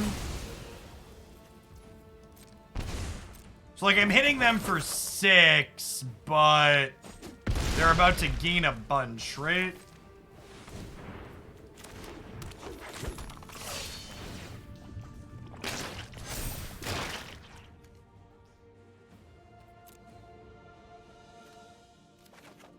Being a mod on Twitch lets you put worked with a team of my peers to manage several hundred subordinates. See, there's a resume writer right there. It's all about the freezing, chat.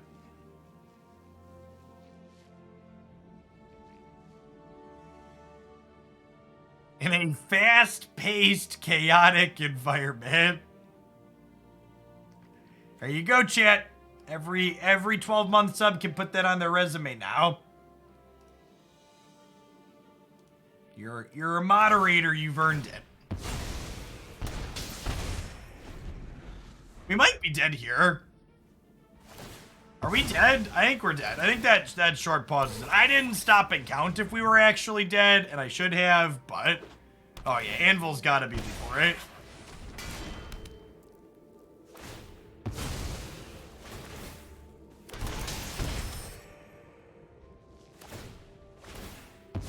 What a absolutely atrocious gameplay experience. I don't think we're 0% in this matchup, but I just don't have fun playing against their deck, so I'm gonna go ahead and concede and just go on to the next one. For people that are new, we don't really care about our mythic rank. We're not really a tryhard. My number one thing you should take away from this stream, if you're ever playing a game and you're not having fun, you should either stop playing that game or start playing it in a different way. And, the cat oven deck is just torture.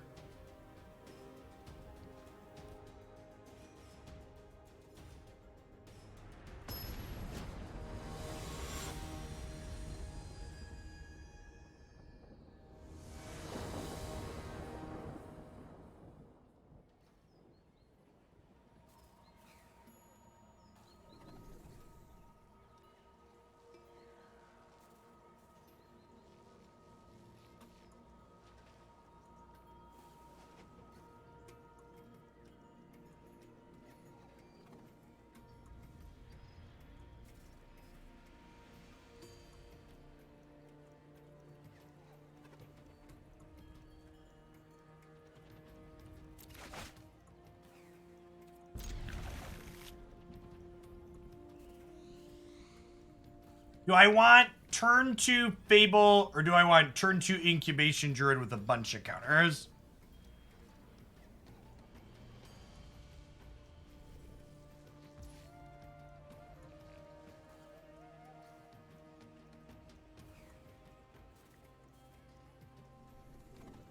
That's close. I'm gonna go big. Let's go for the Incubation Druid.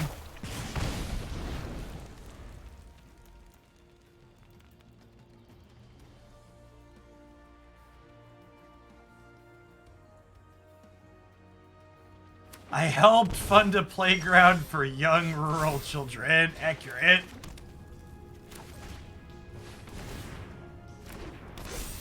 Listen, chat, any parent out there that's purchased one themselves will tell you the Prime Playground was not cheap. We appreciate the Bezo bucks that made it possible. Well, Marduki on my shoe. Alright, I think these Llanowar Elves are turning into 2 random cards next turn. So we'll bolt in this Symbiosis and,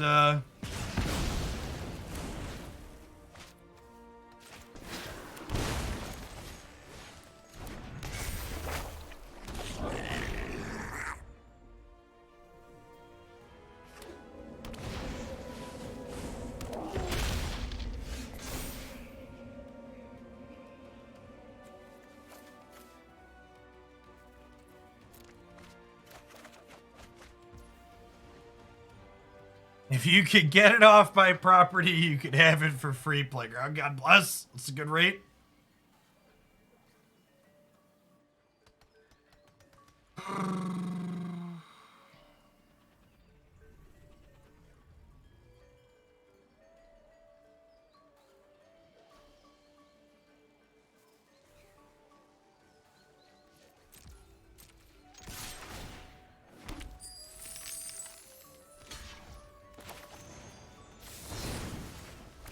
I wanted to get the Fable down, Ting. That's it. This sequence is fine. You got a treasure token.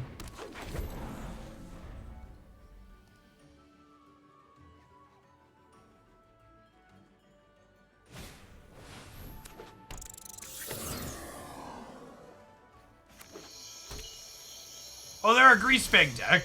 Yeah, that makes sense.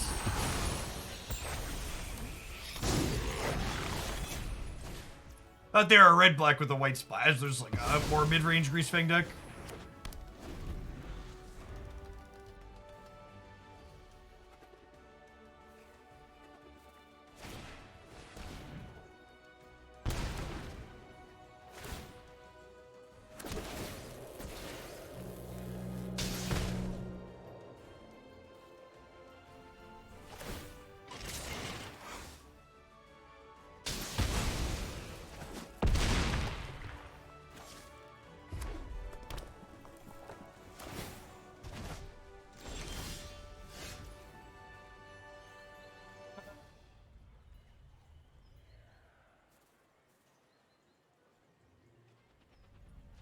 Feeling kind of dead, Chip. Feeling kind of dead.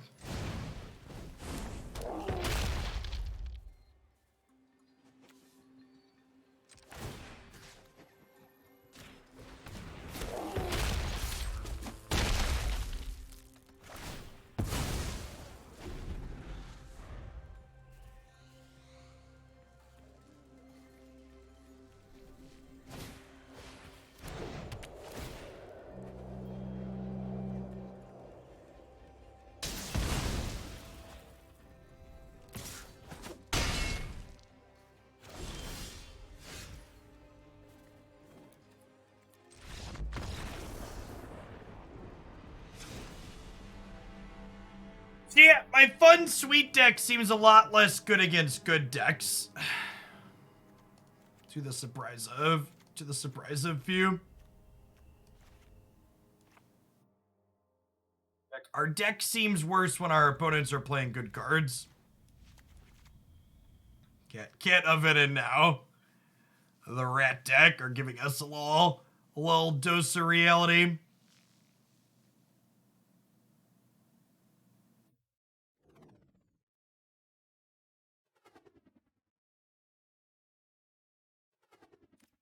From the Druids if I'm pulling top end out, I think.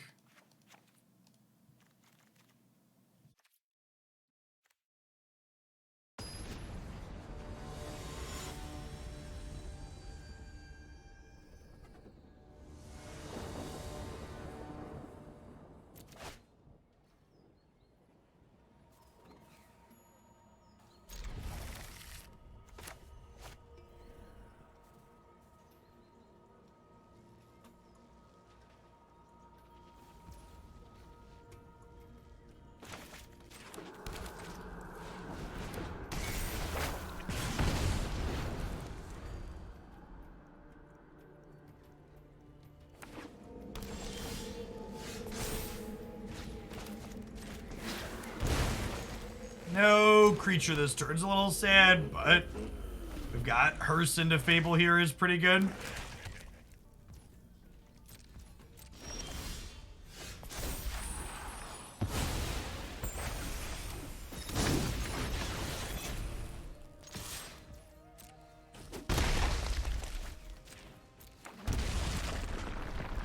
what's going on, man? Man, just hanging out for over 5 years. It's been a trip.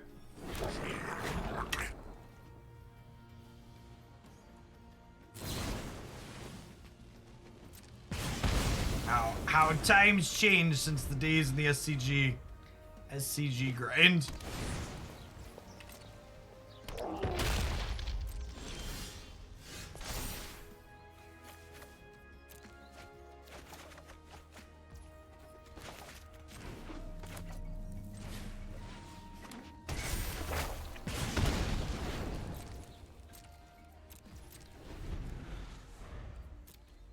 Exile cards from our own graveyard with the Hearse this turn. Oh, it's Edge.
Ninja Turtle, thanks for the 46.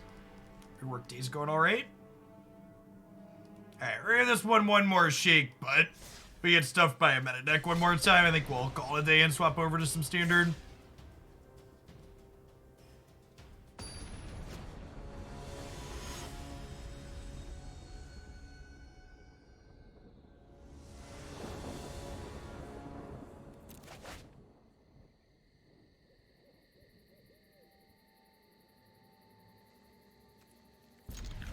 That's fine. Well, on the slow side, but reasonable.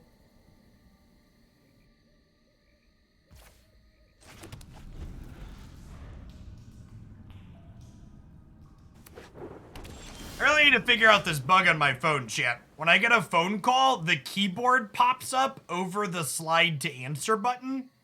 It's a wonderful feature. Really, it's just my phone reminding me that I really don't want to answer a phone call anyways. So it hasn't been a high priority to figure out, but at some point, maybe I will want to answer a call.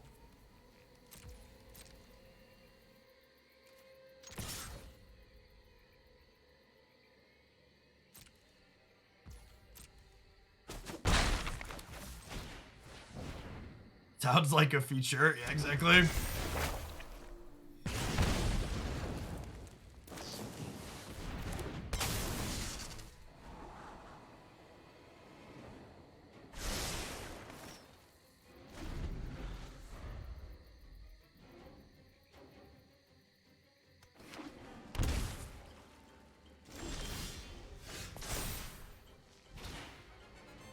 Christy takes most of the school calls.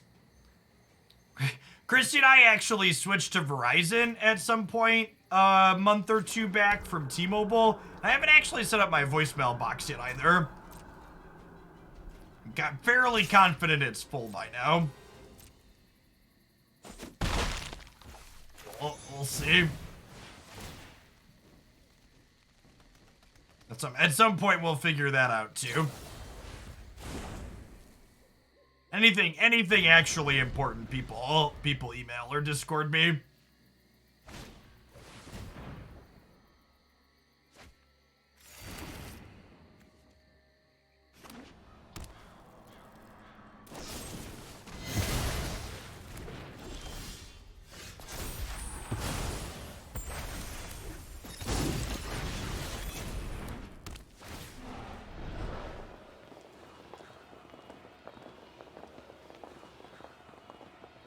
Verizon is literally the only cell phone provider that gets service in my children's elementary school. And with Haley not even starting school there yet, you know, we're gonna be invested in that area for, oh gosh, she starts in 3 years and is there for 5 for another 8 years. That's relevant.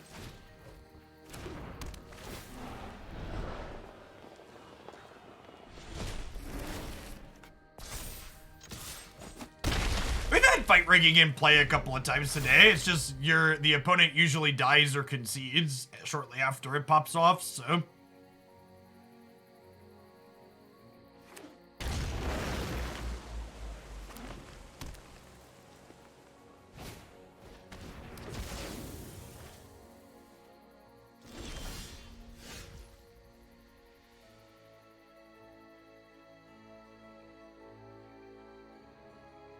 They'll be in the elementary school for 6 years, not 5. See, chat? I have no idea.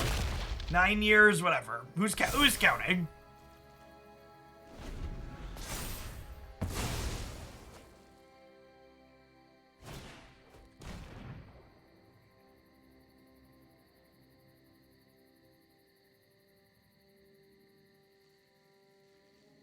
I will say, other than having reception at my children's school, my experience on Verizon is basically identical to the experience on T-Mobile for slightly more money. But has service in the 1 point I need it, so it's like, alright, sure. Christy and I both had unlocked devices that support multiple bands, so we even just like brought our phones with us, so nothing really changed.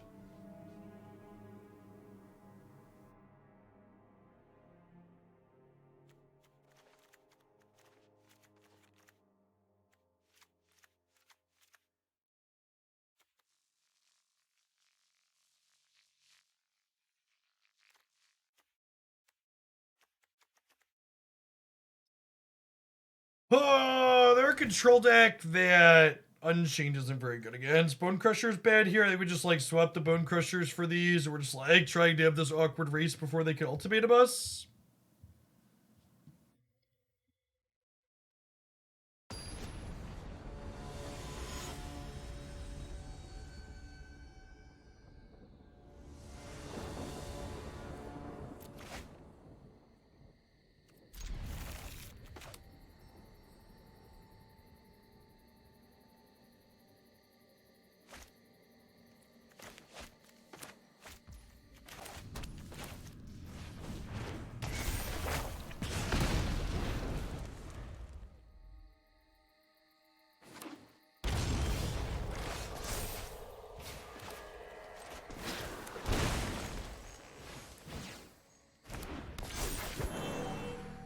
Or no foil fight rigging. Listen, chat.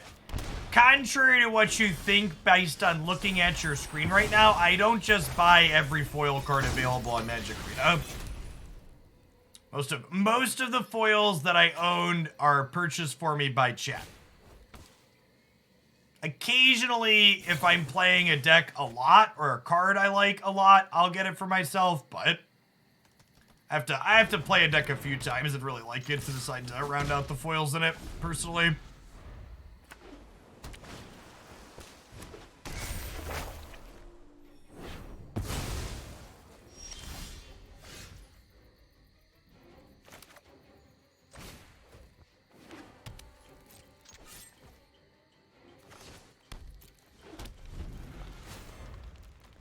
Example, fight rigging, please.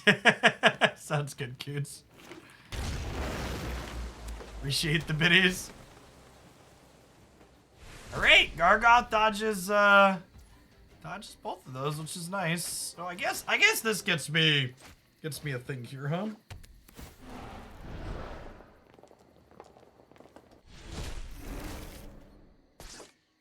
Not quite lethal, but close.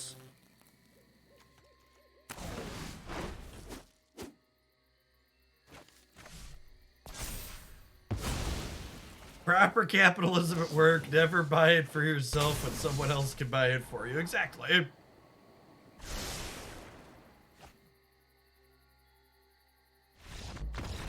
Alright, we won the easy game on the play.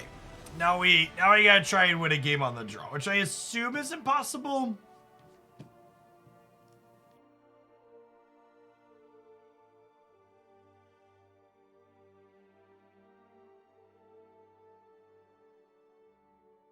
Any of their halfway average draws, I think probably shove us in a trash can on the draw here.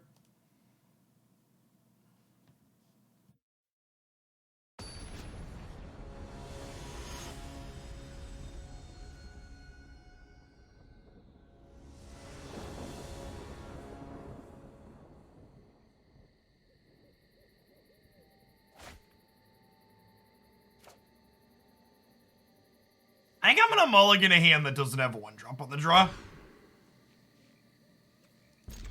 It's a little defensive, but I think it's correct.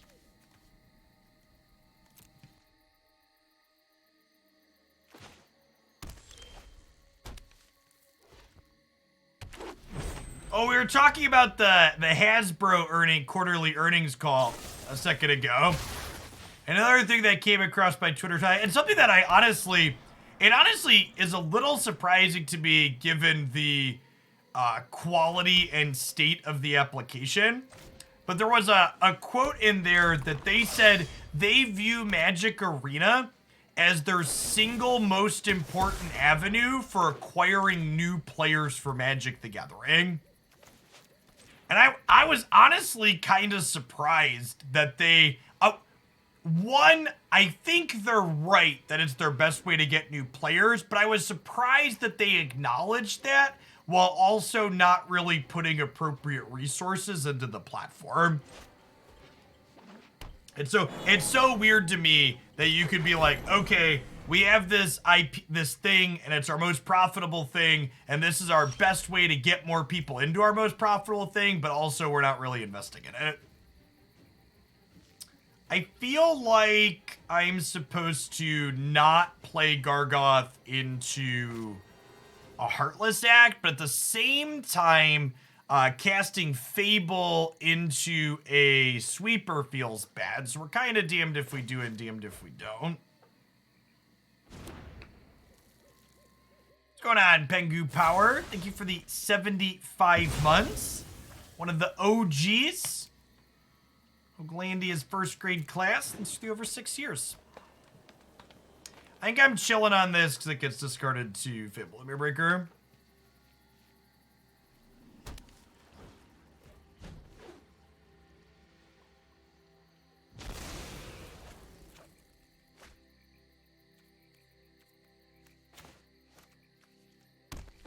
Yeah, apparently Magic Arena is coming to consoles.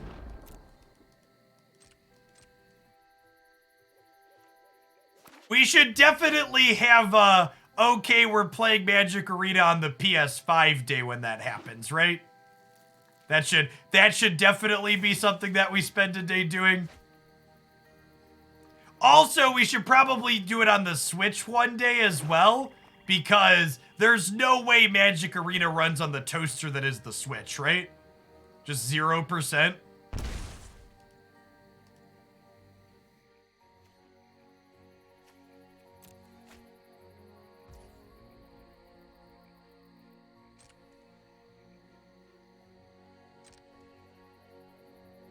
There won't be crossplay? No, there will definitely be crossplay, chat. Stop it. Don't be dumb.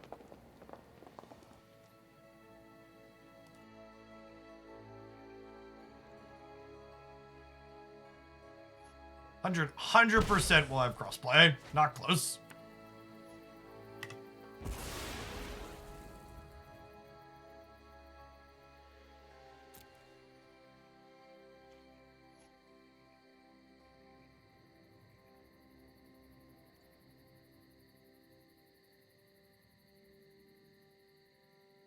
One, two, three, four, five, six.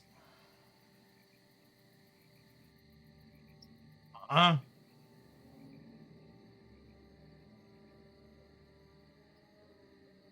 can force a block here? No, not quite. Yeah, but Duels was intentionally a game that didn't have a full Magic experience, in part because of the controller.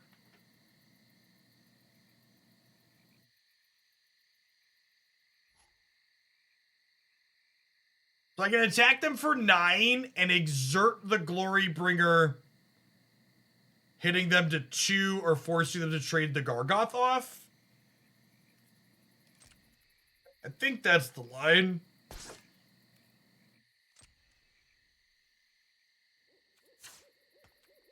It's close though.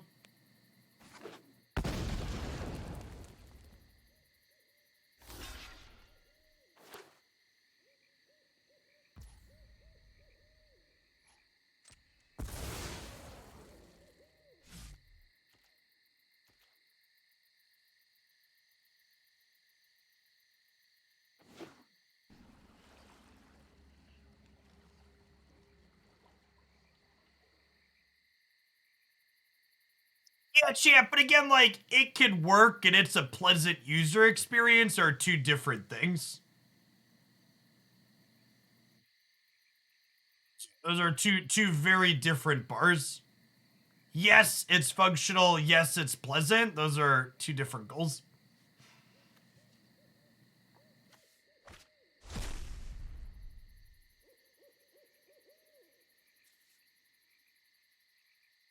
Aren't extra turns fun, shit?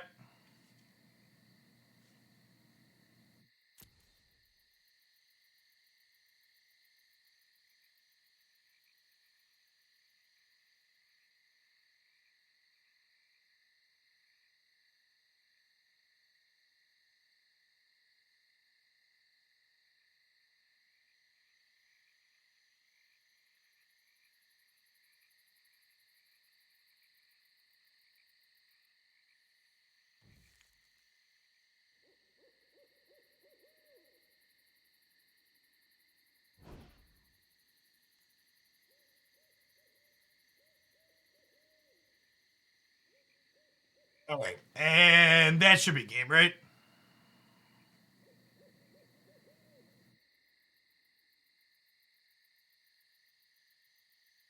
So, this session, especially towards the end here, is a good example of when I say you shouldn't really worry about the given records you have with the deck, or that I have with the deck too. You should think about what happened in those matches. Like, our record with this deck throughout this session was actually pretty reasonable, but if you go back and look at the matches that we actually played, we got trounced pretty thoroughly by every good deck that we played against. So, I don't think this is one I would recommend in the competitive sense. I think if you have most of these cards and you like the look of it, it's definitely capable of winning games of Magic. We won plenty of games today, but how it lines up into things that are actually good, that good players are going to be playing in the format at the top of the ladder, definitely not particularly strong. I always have foil fight rigging for next time, though. Shout out to Kuntz for that tip.